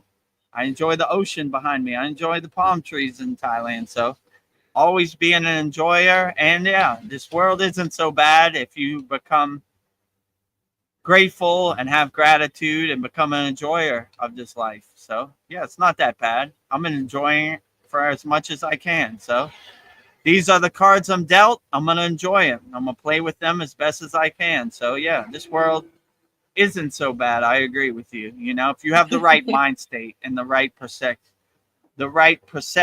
you know, this world isn't going to happen the way you want it. But if you understand that, you stay light on your toes, you adjust accordingly, pivot, change course, change direction, and yeah, it's not so bad. It's actually very beautiful, this world. So I enjoy this world, you know. So I enjoy the good and the bad in a state of yogic equanimity, right? Everything is equal, you know. Whatever you give me, I still enjoy it.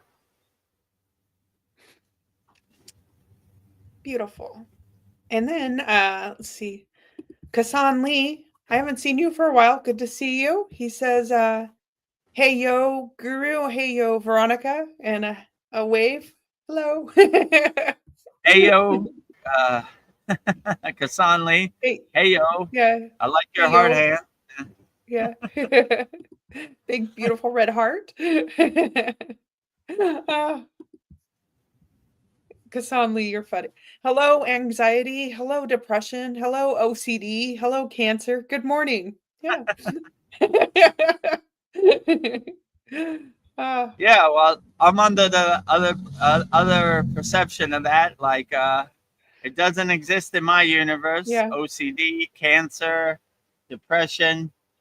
These lower emotions have no home in my universe. So yeah, not even in my vocabulary. So I won't even grant them the welcome of hello. They don't exist in my universe.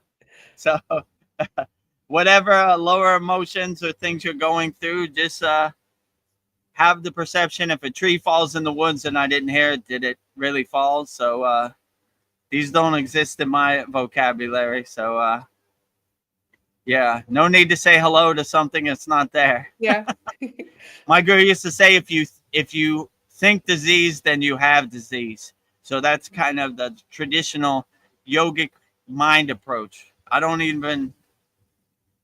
can't have disease because I don't think disease. This takes a little bit of Yeah. practice, but this is the yogic way. It doesn't exist in my universe. So yeah, that's basically how I would approach that, in my opinion. Well, Kassan Lee says, at least that's what I say to my problems. Like, Yeah. it's very positive. If you Yeah. choose to acknowledge them, then maybe they're in your universe, but I choose not to acknowledge them. So if you Yeah. want to say hello to your problems, that's better than hiding under your bed or stressing Yeah. about them or attention. All right, hello. You know, if you want to dance today, problems, let's dance. I'm ready for it. Okay, you know. He says, yeah, 100%. So, yeah, sounds 100%. good. uh, do you want another list, Vedagurudev? I think we're good with 2, actually. You know, we don't want to burn all the lists one shot. Okay. Yeah, 2's good. You know, I kind of expanded on each list. Went Yeah. on my soapbox, my rant. Yeah. You know, I think we got a good 20 minutes for our long form daily Okay. YouTube video on each. Yeah, well, let's save some for later. Okay. We don't want to burn them. Our Thanksgiving satsang will say 2 more. You know. I don't know, something I've been thinking about, like using the power of imagination to be in alignment with my desires is a powerful tool. And if I ask myself if I'm ready, or if I already have my desire, like my imagination is saying I already have this, like and then I'll be like, okay, so I already have what I want. So what actions am I doing? Because I already have it. So I feel like I almost have to like trick myself into the universe giving me what I want, because I'm just telling myself I already have it. And I know that's like a what do you call it? The I don't know, the secret, their philosophy, like you just you already have it. Oh, But I'm just right. thinking like the power of imagination. I almost have to like trick the universe into like giving it to me, and then I'm like, I'm not chasing it, it's already mine. But like I was just thinking what a powerful thing it is to like tap into your imagination. Yeah. So my guru used to say, you run to money, money runs away from you. You run away from money, money runs towards you. So if we feel like we already have it and we're already feeling it, we're already living it, we already believe it, then we're a lot closer than we were before. So yeah, I would say anything you want to manifest, kind of align yourself with that and feel like you already have it. And the universe will fill in the steps for whatever you want or whatever you need. So yeah, I would definitely say the best way to manifest whatever you want is to feel it, right? Feel it, live it, know it. I have it already, you know? Yeah.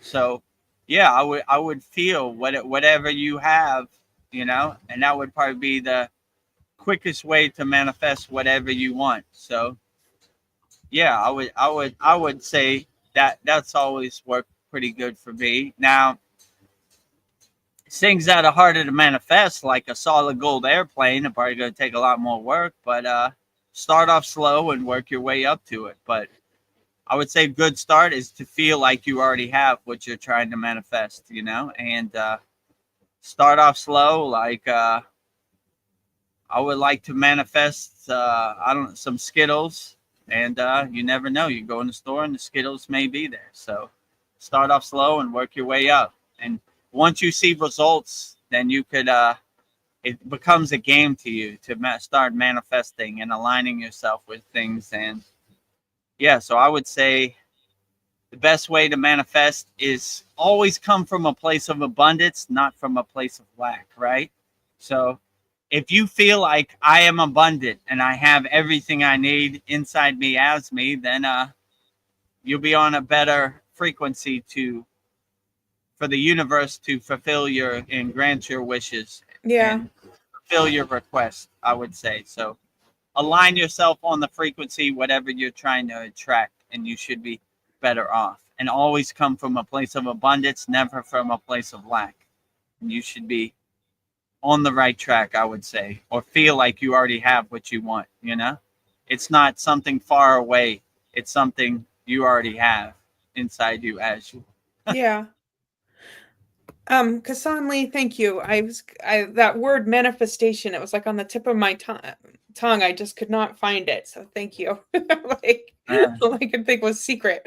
Like, So some of these words are tricky, right? Manifestation. I find that a lot. Sometimes I'm reaching for a word and it's just not in my grasp. I think of it later, right? You know, I'm like, where's that word I'm looking for right now? You know what I'm feeling. Imagination and then thoughts, like being intentional with my thought is a goal. Like, it's amazing. Like thoughts can change the atmosphere, like worry, fear, and doubt. I'll have all these things going on in my mind and they're just thoughts and they haven't even happened, but like my energy is lowering. And like, if I just change those thoughts and like into something positive, it can totally flips the switch. So I was just thinking, like, mastering my thoughts, like instead of thinking of like all the worst things, I could think like the best case scenario with my thoughts. And that's another way to manifest with my thoughts. Yeah. Your thoughts have power, you know? So all these lower emotions, these lower instincts, like fear and jealousy, anger, and all these, we need to shed all those, you know, lack. And once you have positive thoughts, you know, or you start off your manifestation with I am, right? I am a California Powerball lottery winner, right? You're talking to the water of your body. You're not saying it's coming. You're saying it's already happened. I am that I'm trying to manifest. I am that. So I am what, fill in the blank, whatever you're trying to manifest, you know? I am that, or it's already happened, you know? Like in the present tense, right? It's not something in the future. It's not something that's going to happen. It's something that is happening right now. So you're like commanding it into existence, you know? I command it into existence, you know? Whatever I'm trying to get. So yeah, give it a try and let the universe fill in the steps. Yeah. And you'll be pleasantly surprised. Oh, all of our favorite people are here. Darren Carter says, morning, yogis. Morning, yogis. Morning, Darren Carter. Morning, yogis and yoginis out there in YouTube land. Glad to have you. Let's see. Yeah, just back on thoughts. It's just like, thoughts aren't like something tangible that you can feel, but I'm just thinking that thoughts are like maybe the most real thing in this reality. Because like our thoughts can like change the atmosphere, you know, good or bad. We can change like the energy around us with just thoughts. I don't know. I'm just thinking how powerful thoughts are. I think, therefore I am, right? So what if I could think it, I can manifest it, you know? So yeah, I would definitely give it a try. But yeah, your thoughts have power and your thoughts convey energy. And if you send your thoughts out into the universe, who knows, you know? The universe will fill in the blanks and fill in the steps. So I had no clue how to start a Kriya yoga school. I just thought it, and the universe kind of filled in the steps. I had no clue how to start a online store. We just thought it, and the universe filled in the steps, you know? So if you could think it, then it can become, right? So your thoughts have power, and when you send them out into the universe, who knows what will happen, you know? So yeah, I would say your thoughts definitely carry a lot of power and a lot of energy. So Yeah. always think highly of yourself, because the water in your body is listening. So, you know, if you think bad thoughts, maybe you manifest bad things. You think good things, you'll manifest good things. So always have a positive mindset and have positive thoughts, no matter what this chaotic, crazy Maya delusional world throws at you, you know? So, and it's Yeah. the holiday season. It's a blissful time, you know? Yes. Enjoy your family, be thankful, you know? I always like to say Thanksgiving is every day in the Vedagurudev household. Be grateful, have gratitude for all the great things you have. Be happy for what you have, not what you don't have. Be content, satisfied with everything you have in the present moment. It's a beautiful time, right? It's the Yeah. holiday festival season, right? You know, what can I say?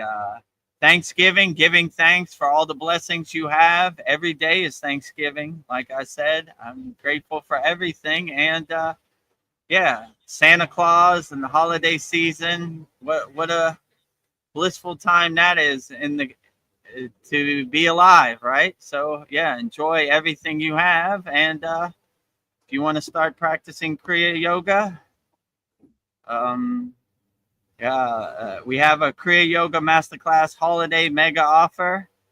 You know, dive deep into Kriya Yoga.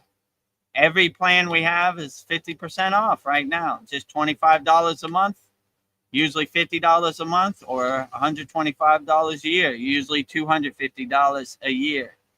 And give the gift of transformation, you know, and practicing Kriya Yoga. So if you buy, like, let's say a $25 plan, you'll be grandfathered in forever. You'll never pay more. So you'll always stay at that price point. And if you want some gift ideas, go to our Kriya Yoga shop for all your spiritual needs. Visit our Kriya Yoga store, kriyayogashop.com. And you could get shirts, paintings, magnets, hardcover notebooks to journal all your meditations and all your thoughts and all your sleeping journal, whatever you want. And we have tumblers, we have all kinds of stuff. So yeah, go to our Kriya Yoga shop. All of our Veronica's beautiful artwork is on everything. You can have it on whatever you want: coffee mugs, tumbler, shirts. I guess we got hoodies coming. What else? Picture frames, magnets. Yeah. Am I Well, missing anything? I think you covered it all. Should we just show the little 40-second video? Just the Oh little yeah, sneak that's a peek? good idea. Yeah, and I'll talk over. Yeah, let's show our Kriya Yoga shop so everybody can see. Yeah, so you go to kriyayogashop.com. You'll see me, Vedagurudev, and you'll see Veronica in the picture. So the website is kriyayogashop.com. You see what we got: hardcover notebooks with the 7 chakras painting, Babaji shirt painted by Veronica. We got like tote bags, and we got tumblers, all with Babaji sitting on the fire. Very beautiful. Lord Ganesha painting by Veronica on a shirt. Framed walled picture with Lord Ganesha. Hardcover notebooks with Lord Ganesha. And magnets with Lord Ganesha. So yeah, just go to kriyayogashop.com for all your spiritual needs. And you should be great. And you'll be supporting Veronica's spiritual artwork, and you'll be supporting the Kriya Yoga School. Yes. So if you want to know what Vedagurudev wants for Christmas, I want a Lord Ganesha shirt and a Babaji sitting over the fire. Put it in my under my Christmas tree, a stocking stuffer. So yeah, and so that's our shop. Go to kriyayogashop.com and it'll take you right there, and you could see our shop, and maybe you get some good Christmas ideas during the holiday seasons. And also, yeah, what Sandy said earlier, soon 40 more watch hours will be monetized, and we have $5 YouTube memberships, and that will give you access to Super Chat, our online store also. And we're also going to have like a call-in show where you'll get like a phone number where you leave a voicemail message, and we'll play it on the show, and you can ask your question in your own voice. So that should be cool. And a lot of other benefits we'll be adding. So if you could think of any other benefits for our YouTube membership channel, let us know, and we'll add that too. So we want to, it's for our YouTube members by our YouTube members. So whatever you think would be a great benefit for your $5 a month subscription, let us know, and we'll add that too. We want you to get your value and your money's worth. Yes. Kasan Lee says, "Oh, are those Veronica's art I see in the background walls?" Yep. So these are all the original ones I did for the Kriya Yoga certificates every 3 months. So these are all, I've got the 7 chakras, Om Kriya Babaji Nama Om. He's floating over a fire on his levitation pillow. I've got Lord Ganesha, the Shiva Shakti, the Sri Yantra, the opening up the Shanmukhi Mudra. So I think that's all. Yeah, and more to come. Yeah, so every 3 months in our Kriya Yoga Masterclass, we give a certificate of completion, right? So Veronica, in the background of each certificate, paints very divine paintings. So actually, we have 1 year, 9 months certificate of completion coming up this Saturday in our Kriya Yoga Masterclass. So if sign up today, $25, you can make it in there for that. So yeah, so all Veronica's paintings you can now buy on t-shirts, magnets, tumblers, coffee cups, hardback notebooks. So yeah, outstanding, just in time for Christmas. Yeah, and it's all reasonably priced, so it won't break the budget, break the bank. So if you like it and you want to wear it, Kasan Lee, then go to kriyayogashop.com and support the Kriya Yoga family and support Veronica's divine artwork. Yeah, and it's set up so it can sell internationally except Thailand, apparently, but yeah, should be able soon to come to Thailand. I know we're opening up the gates. Oh, it's okay, you know. You know what? Yeah, it's okay. I have it in my heart. Yeah. Everything's everything's working out perfectly. Everything happens when you live in the kingdom of Thailand. Sometimes they have some rules that are head scratchers, which that's one of them. No mail from America, no mail to America. So yeah, I was trying to send some Raksha beads so Veronica could add it to the store. No can do. So we're gonna have to pivot and change course. So if you know where they're selling cheap Raksha beads, 108 around Sacramento, California, or anywhere in California, let us know. We're in the market. We're looking for it. Boots on the ground, looking for these mala beads. Boots on the ground. Yeah. Kasan says beautiful. Thank you, Kasan. Oh, you're beautiful. Yeah, I agree. Very beautiful and very divine. And yeah, if you want, it could be yours at the kriyayogashop.com. Yeah. Kasan Lee, he has a different, interesting spin. I agree with you too, Kasan. He says, well, I'd say even my thoughts are not mine. I'm not even mine. Hell, the thought I'm not mine is not mine. Hee. Yes, I don't know. Thoughts are crazy. Yeah, so like somebody like Eckhart Tolle, that's how he got to a higher state of consciousness, by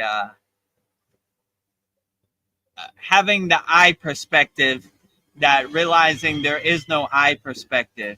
That is a dualist perspective. So when you have the I perspective, there are certain mantras we say, like Hamsa, which we anchor ourselves, we ground ourselves by saying I. So this gives you the non-dualist perspective only the oneness perspective. You realize I is here. It's not over there. I. So when you have that perspective, you realize the oneness and the wholeness is inside you as you. So yeah, even these thoughts, like I say that too, like Babaji is driving my car. I'm just watching Babaji drive me around. So I take no credit for any of these thoughts or any of these insights. I don't know where they come from. I just basically open the gates of my crown and the pillar of light hits the crown of my head, and it comes out however it comes out. So I have no script. I have no bulletin points. I don't have no idea what I'm going to say on any of these soul talks or satsangs. Even our Babaji quotes, I just take what Babaji says and expand upon it, But I don't even know where that comes from. I'll look back at it and who knows where these thoughts come from or these insights. I take no credit for it. So Babaji's driving the car. I'm just watching Babaji drive me around. So yeah. So I agree with you. I have no idea where these thoughts are coming from or these insights. I have no script. I don't go on any of these soul talks with any idea of what's going to happen, I just go with the flow of the questions that happen. So that's what I would say. But yeah, I agree with you. I have no clue where these insights or thoughts or these darshans come from. I'll just say I open the gates of my crown and let the pillar of light hit my crown, and the stream of consciousness comes out. But I'll give all the glory to all the ascended masters, all the spirit guides, all the deities, all the devis. They're doing all the heavy lifting. I take no credit for it. I'm delivering the mail. I'm Babaji's postman, but I don't take no credit for the letter that's coming in the mail. All the glory to Babaji for that one. Yeah. I don't know. And sometimes with my thoughts, I feel like something's listening to me, like, especially when I'm having like beautiful, loving thoughts, I'll get like tingles, like, I don't know, maybe it's my higher self, like, good job, Veronica. Like, I'll just be like out in nature, like looking at all the beauty, and I don't know. Yeah. We could have a whole episode on thoughts. Like, yeah. Yeah, pretty much. Yeah, it's basically like I stay open or open the gates of my crown, and AOL sends me a message. You got mail, You got mail. And I just, what do you think of thoughts? Yeah. Yeah. They're not my thoughts, but I'll take them. I'm just delivering the mail. Well, delivering the mail. Babaji's postman. I was thinking like say you're with maybe your soulmate, or maybe it's a friend, like somebody that you're like in tune with. Like, you're like you connect with somebody like on a heart level, that like your hearts are like in sync, and it's like in sync and rhythm. Like, could two people like be so connected that their hearts even sync together? Yeah, it could be.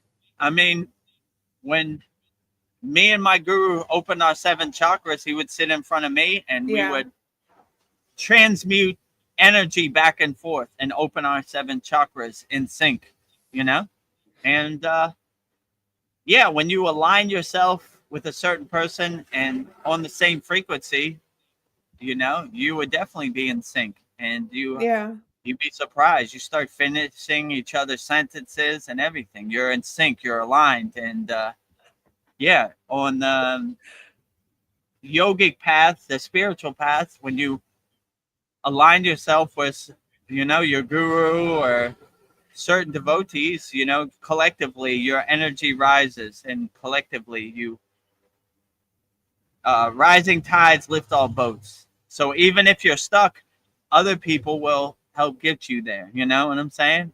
So we in sync our energy. So if I was having an off day, my guru would get me there by transmuting his energy via Shakti path, and uplift me. So, and if my guru was off, which never happens, but maybe one day it does, I would uplift him too. So we would collectively use our energy to uplift each other, you know? So, Yes. yeah, I agree with you. When you harmonize yourself on the same frequency, you know, rising tides lift all boats. So the potential is unlimited.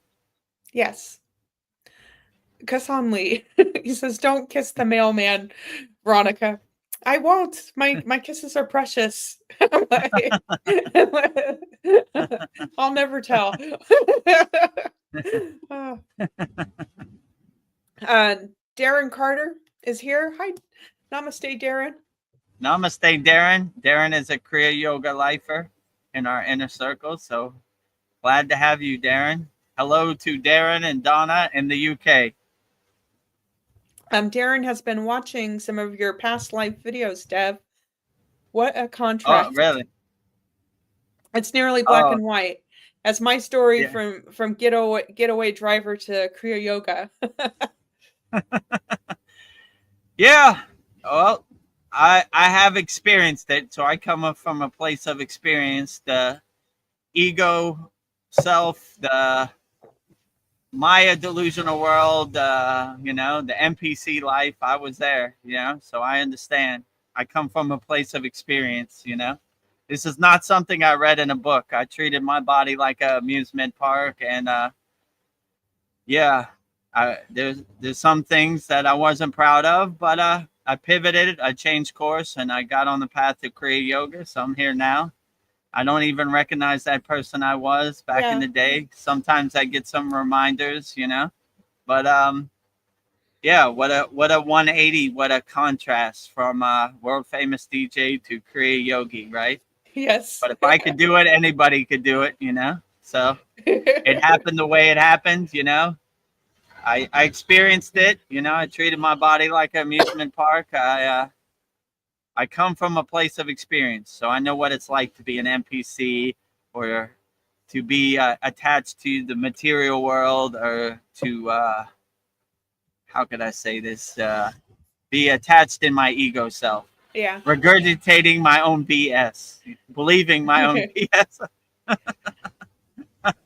So, if you see my past life DJ career, you'll know what I'm talking about. You know. Yes. So my new superpower is being humble and grounded. That was not my superpower in the Yeah. DJ life.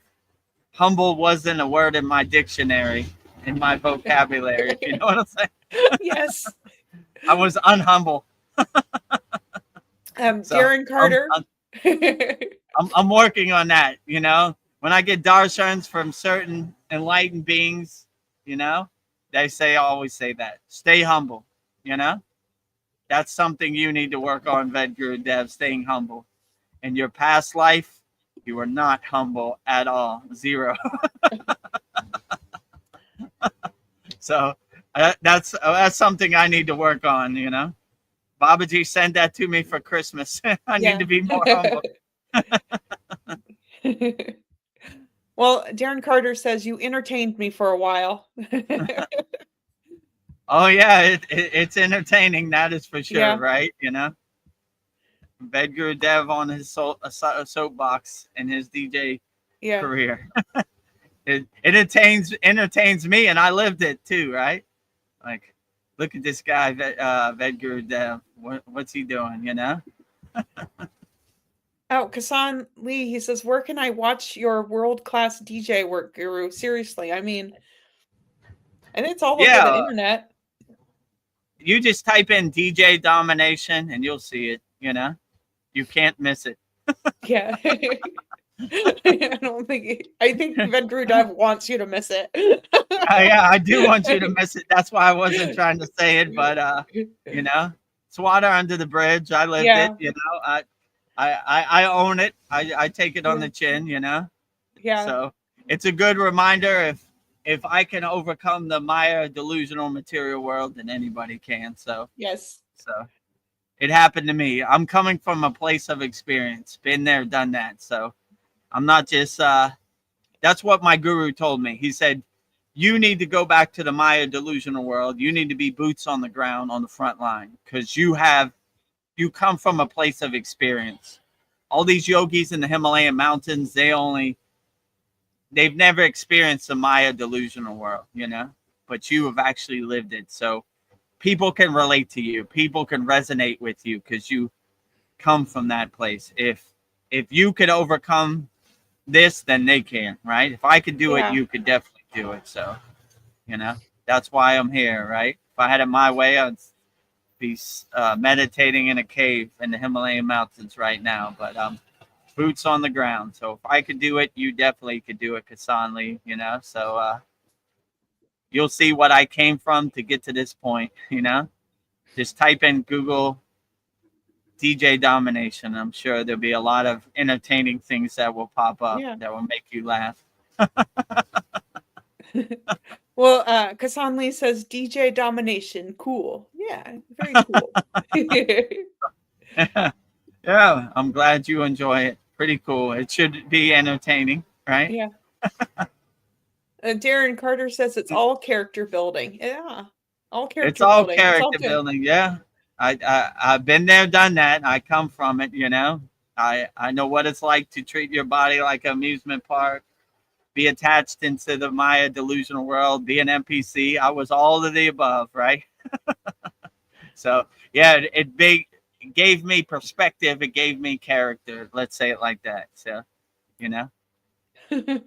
I know what it's like to live in the Maya delusional world. Darren Carter says, I almost pissed myself. Yeah, he'll be like day and night. Yeah. Well, I didn't want you to piss yourself, Darren, but yeah, pretty funny, pretty entertaining. The path of Vedagurudev to get to this point, right? Well, what's cool about your DJ career is you're using it now to help human trafficking, and you just put out a mix to help them. So I don't know. Yeah. So in our 90th class, a famous radio station, online streaming platform, came to me and said, we're doing this thing called DJs Against Human Trafficking. Do you want to be a part of it? And if you've seen my past scammer videos, I don't like human trafficking at all. So I'm all for it. So yeah. So I did 2 1-hour mixes against human trafficking that were played this Saturday. And it was actually playing when we did our 90th class. So I actually held it up so people could see it. So yeah. If I could use my DJing to help get people out of the pit of despair of human trafficking, why not? I actually said, if anybody who's been human trafficked wants these mixes, give it to them. I want them to feel happy. I want to celebrate people who have been human trafficked, something to happen. But we love you out here. We support you. So down with human trafficking. I'm not with it, right? So I'm not with it. if my mixes or my DJ skills can help people get out of that pit of despair, why not? So yeah, and I think I would be proud of your DJ career because then people can see how far you've come. Like the tour you did with your $1 million mansion, like you were totally in your ego. You like drove up with your Mercedes and you're like, I'm a Mercedes man, nothing else will do.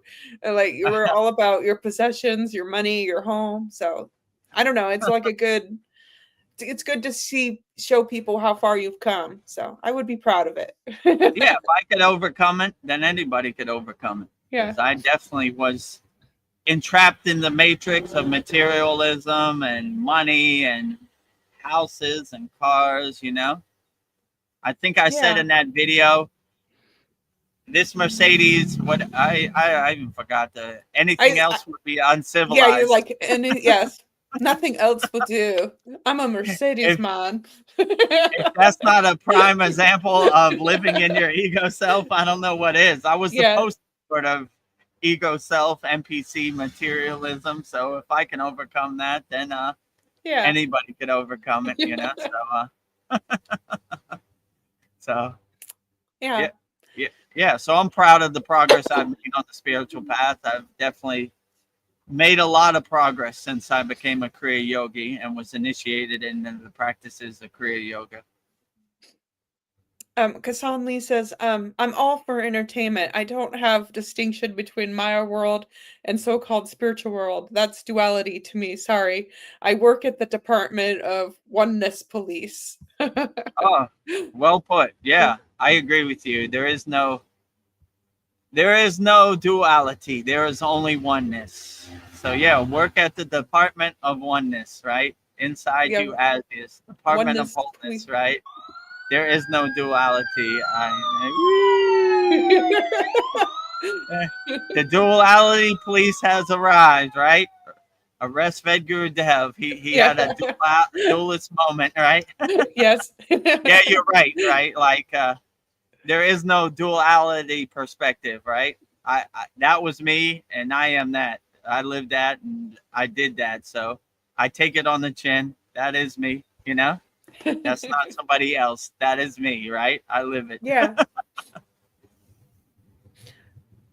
There's so many different perspectives. I don't know, like some people say suffering's a natural state of human beings, and then others say joy is a natural state. I don't know.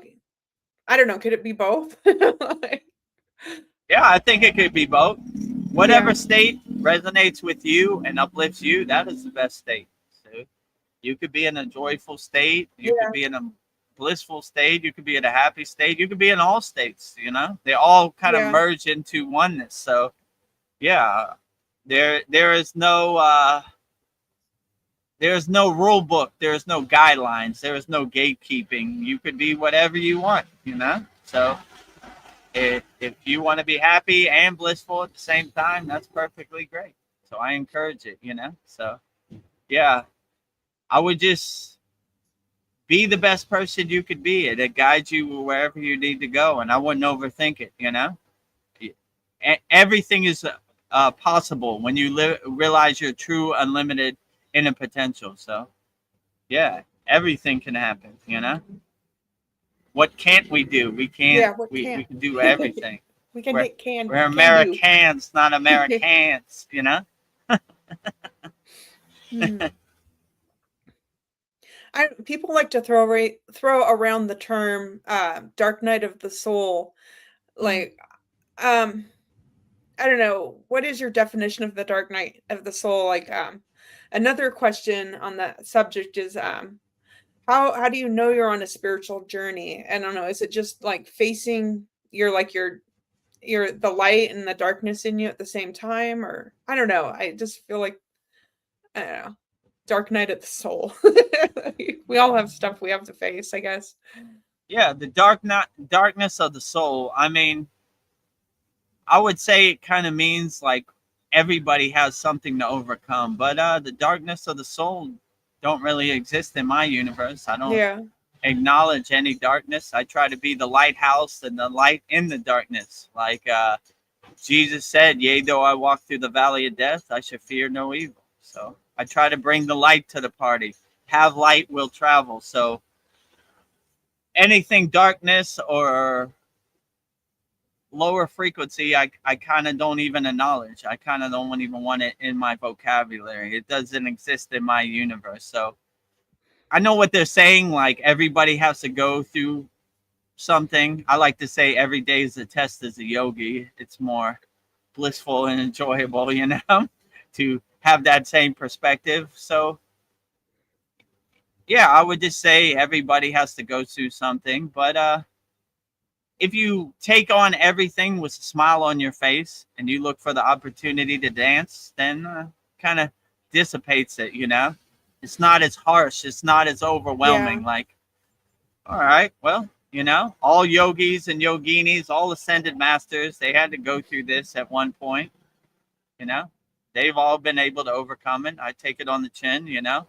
Life is what my guru would say, peaks and valleys, Vedagurudev. We go over a peak, we go down a valley. It just happens to everybody.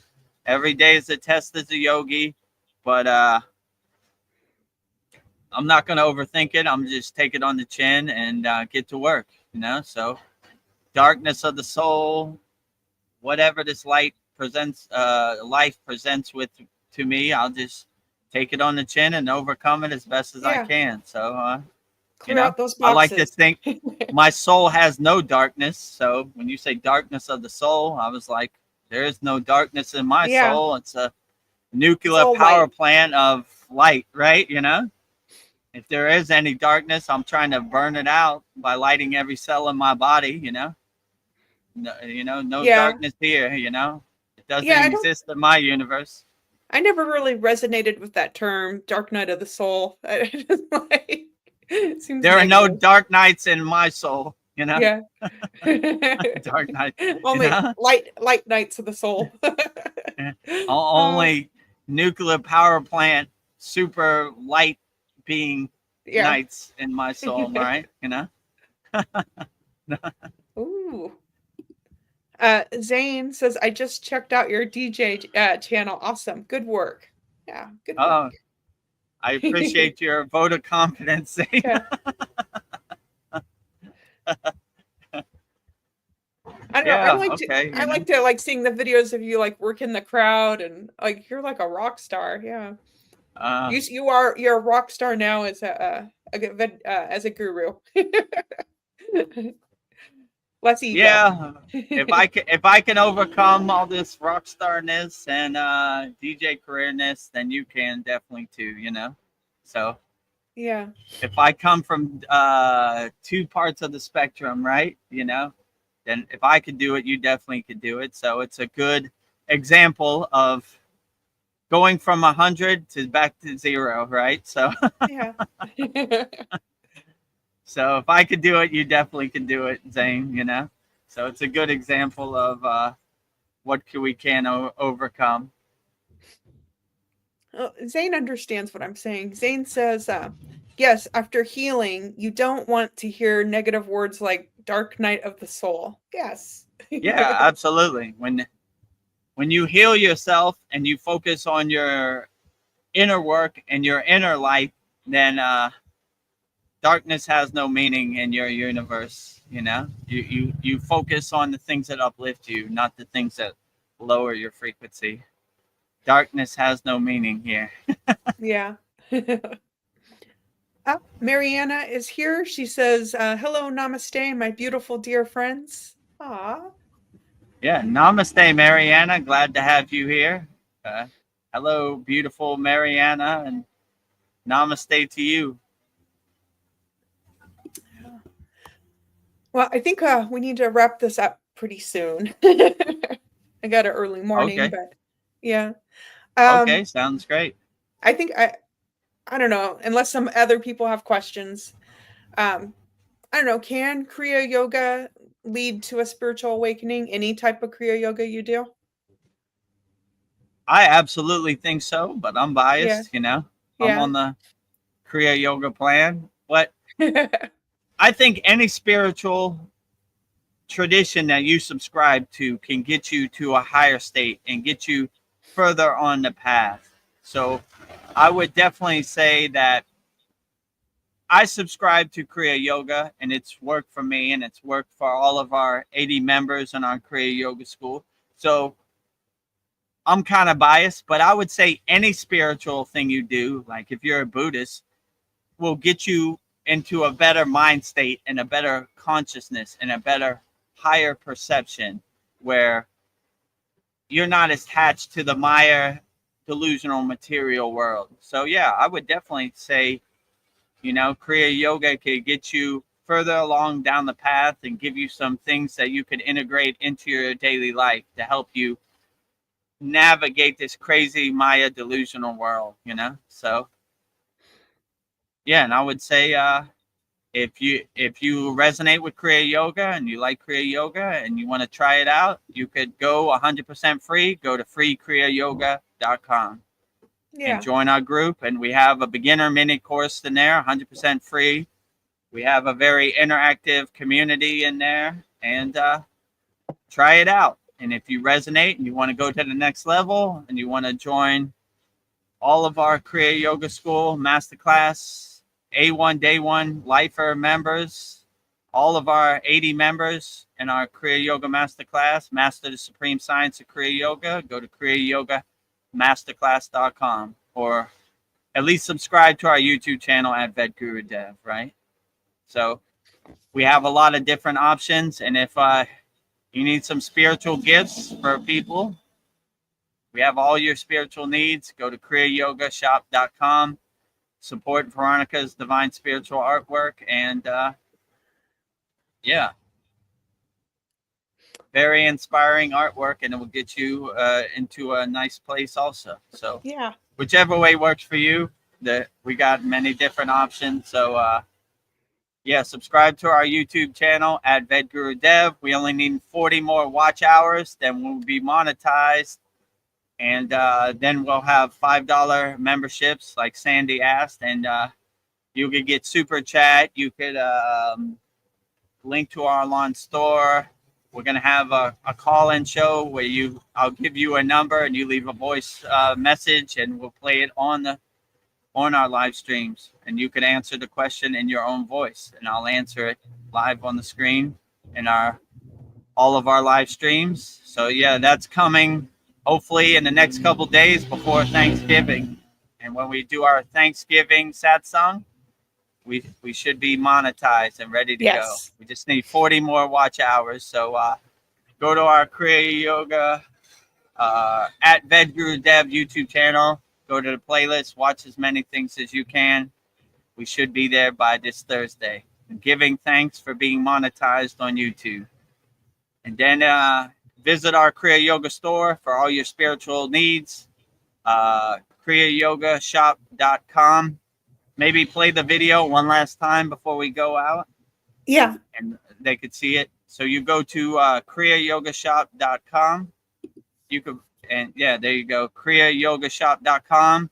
This is our Shopify store. You'll see the image, Vedagurudev, #1 store for spiritual seekers. And you scroll down, we have Veronica's painting of the 7 chakras on hardbound notebooks. We have Veronica's painting of Babaji on shirts. We have Veronica's painting on tumblers. We have Veronica's painting of Lord Ganesha on a shirt. We have Veronica's painting on a picture frame. We have Veronica's painting on a magnet. And we have Veronica's painting on a hardbound notebook. So go to kriyayogamasterclass.com. We're going to be adding a lot more stuff in the coming days. So for all your spiritual needs for the Christmas season. And if you want to join me, Veronica, Mariana, Paul, Darren Carter in our Kriya Yoga Masterclass, we have a Kriya Yoga Masterclass holiday mega offer. Dive deep into Kriya Yoga. Enjoy 50% off all plans. So right now it's just $25 a month. Normally it's $50 a month. And our yearly plan is $125 a year. Normally it's $250 a year.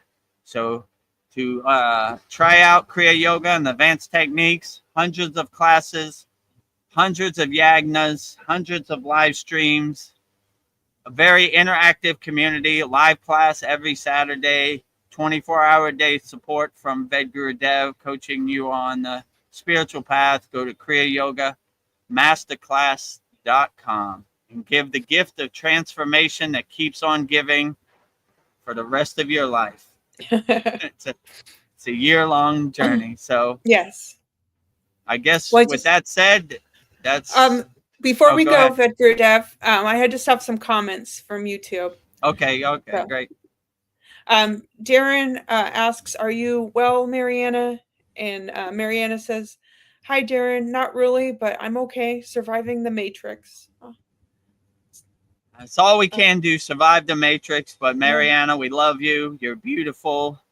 We're sending healing, positive energy, your way via Shakti paths, on the internet. So stay strong out there, Mariana. Yeah. I know it's overwhelming. I know this matrix is very dense and hard to navigate, but we got love for you out here. We're sending loving, healing energy your way. Rising tides lift all boats.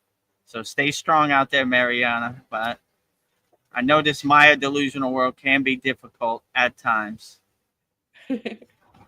Yeah, hang in there. Kassan Lee, he says, spiritual progress, tests, going through the dark night of the soul stops at enlightenment. Someone asks, did you go all the way through that to get enlightened? And you say, who went through what? LOL. Yeah. I like your sense of humor. Right. Hassan. I like your live stream mantra, right? That I gave mantra diction for. Who, right? Who? Dark night of the soul, who? Spiritual journey, who? All of the above, who? That is a true Kriya yogi and yogini perspective, right? It's all Maya, it's all delusion. So it's all who. It doesn't exist in our universe, right? We don't even acknowledge any of that, right? So it's all Maya delusion. It's all who, right? So yeah, have that mantra in your pocket. Who? What do you think of Donald Trump? Who? What do you think of 3i Atlas? Who? What do you think of the football season? Who? What do you think of this? Who? They don't exist, right? Become an owl on the spiritual path. Yeah. Who? Don't exist in my universe, right? I'm a spiritual owl. Who, Yeah. right? Don't exist in my universe, you know? Only things that affect you in the present moment exist in your universe. So yeah, have that mantra who in your pocket. That's short and simple, straight to the point, right? Kassan Lee says, I'll support Veronica's artwork when I have enough money after paying all my bills. Yeah, no pressure. Pay your bills. Yeah. No pressure, at your own time, at your own pace, whenever you're ready, you know. So yeah. So it should be great, you know. Zane says, I love that Ganesha t-shirt. Well, Zane, I love your Ganesha profile picture. Yeah. Look at that synergy. Ganesha on the profile picture, Ganesha on the shirt, right? Ganesha behind on the wall behind Veronica, right? So yeah, if you have the financial means and you want to support the Kriya Yoga Shop, go to kriyayogamasterclass.com and we'll be adding more things, you know.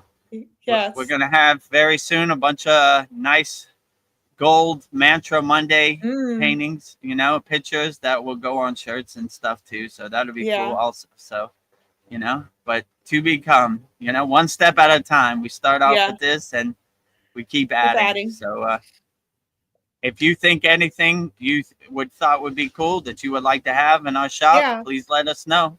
You know, our shop is for you for the people out there, by the people out there. Yeah. So whatever you want, we aim to give it to you. Zane says, who is a beautiful mantra. I love it. Yes, it is a beautiful mantra. I saw your post in our free Kriya Yoga school, like who is the mantra. I like that too, right? I put a bunch of owl emojis next to who. Right? Yeah, there's Om and then there's who. Om and who, right? Who. Yeah, Om, very profound. Like if you just have Om and who in your pocket, you're pretty good, you know. You got to get a good perspective, right? I got it in my pocket. Everything else is a bonus, right? You know. So Zane is a member of our free Kriya Yoga school. Suggest anybody who hasn't joined to join our free Kriya Yoga school. 100% free. You know, we have an interactive community and we have some beginner mini courses to help get you on your way. Darren Carter says, thanks guys, love and light to everyone, stay bright. Love and light to you, Darren and Donna out there in the UK. Love and light and blessings to you always. Sade says, Om and who. Good, Veronica. I like it. Yes. Yeah, Om and who. You can never go wrong with Om and who, right?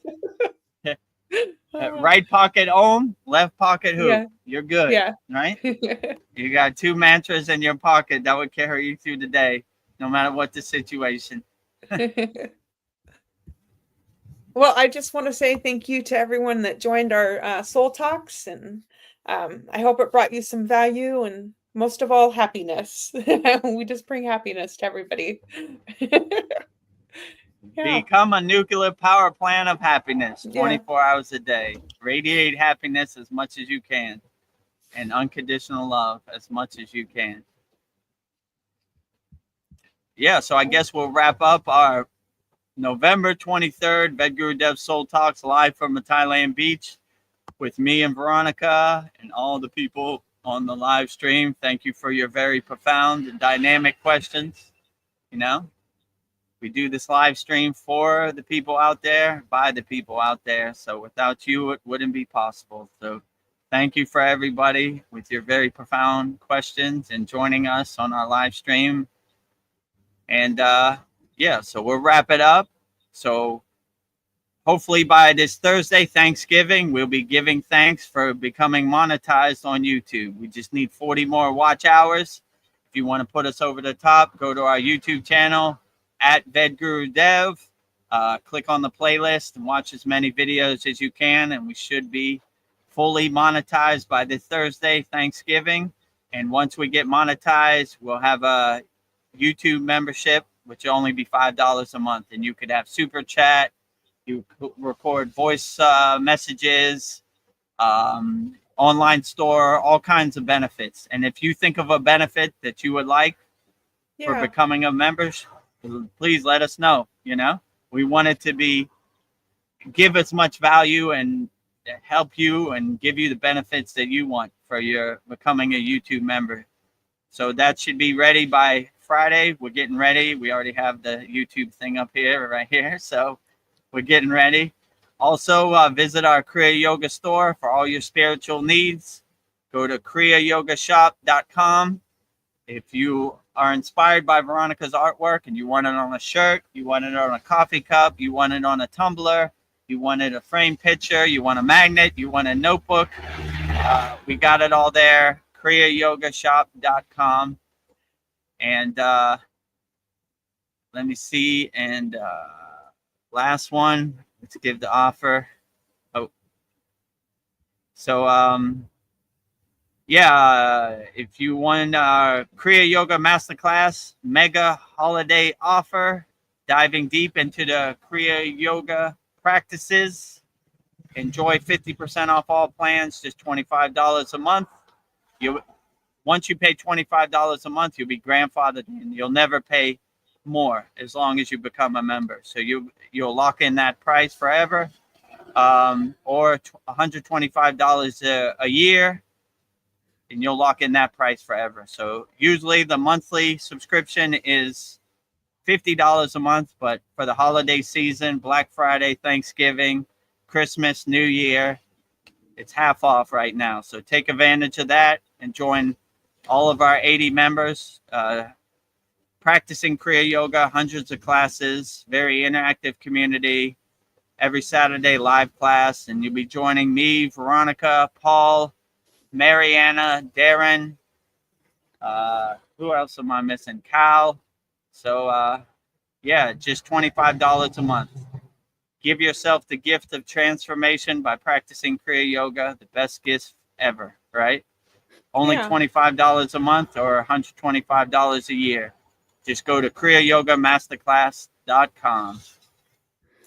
Best Christmas present ever. One more thing. Kasan Lee says, thanks, guys. You made my morning bright. Well, I and Vedagurudev want to spread as much light to the world as possible. So thank you. Outstanding. I'm glad we could answer your questions, Kasan Lee, and light up your morning. What a beautiful thing that is. Yeah. You know? So thank you for giving us the opportunity to light up your life, and love and light to everybody out there in YouTube land. So yeah, exciting times at the Kriya Yoga School. So whichever one works for you, becoming a YouTube member once we get monetized, making a purchase at our Kriya Yoga shop, kriyayogamasterclass.com.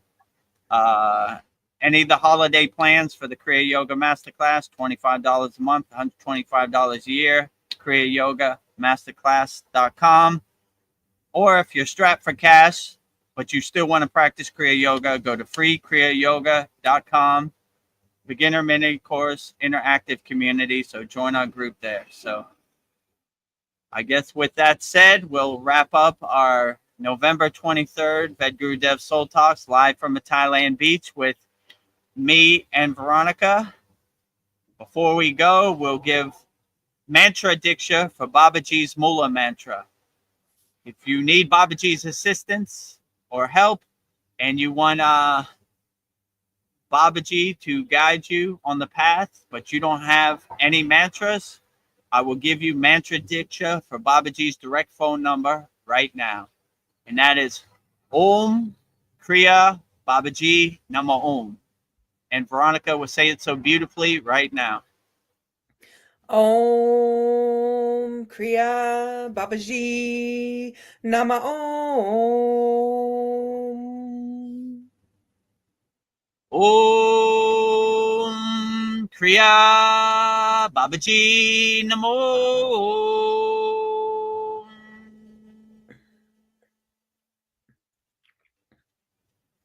Next, I would say Loka Samasta Sukhino Bhavantu, which is basically saying sending peace, love, harmony, and freedom to all beings on all planes of existence. And I will say it 3 times.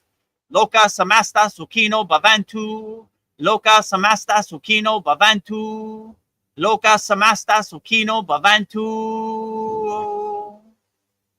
And lastly, we will sing the Shanti Universal Peace Mantra, sending peace and love to all people all around the world. And Veronica will say it so beautifully right now. Om Shanti, Shanti, Shanti. Shalom.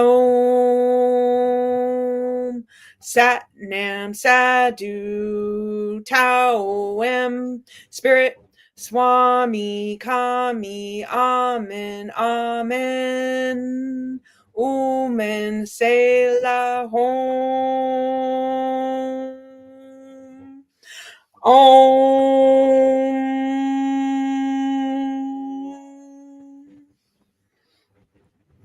Om Shanti, Shanti, Shanti, Shalom. Sat Nam Sadhu Tao Em Om Spirit Swami Kami Amen Amen Omen Selah Hom.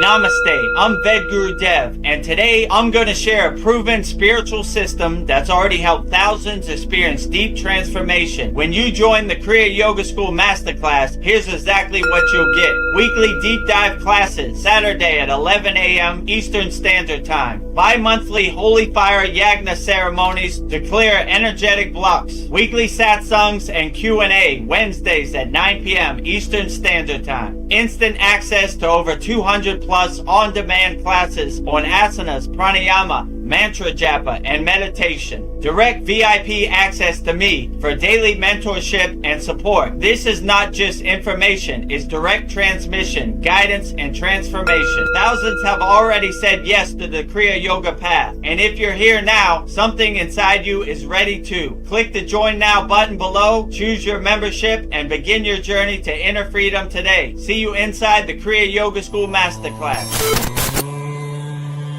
Kriya Babaji Nama Om. Kriya Babaji Nama Om. Kriya Babaji Nama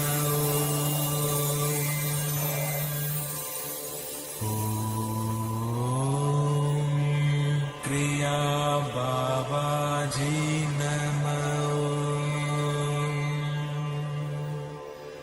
Om Kriya Babaji Nama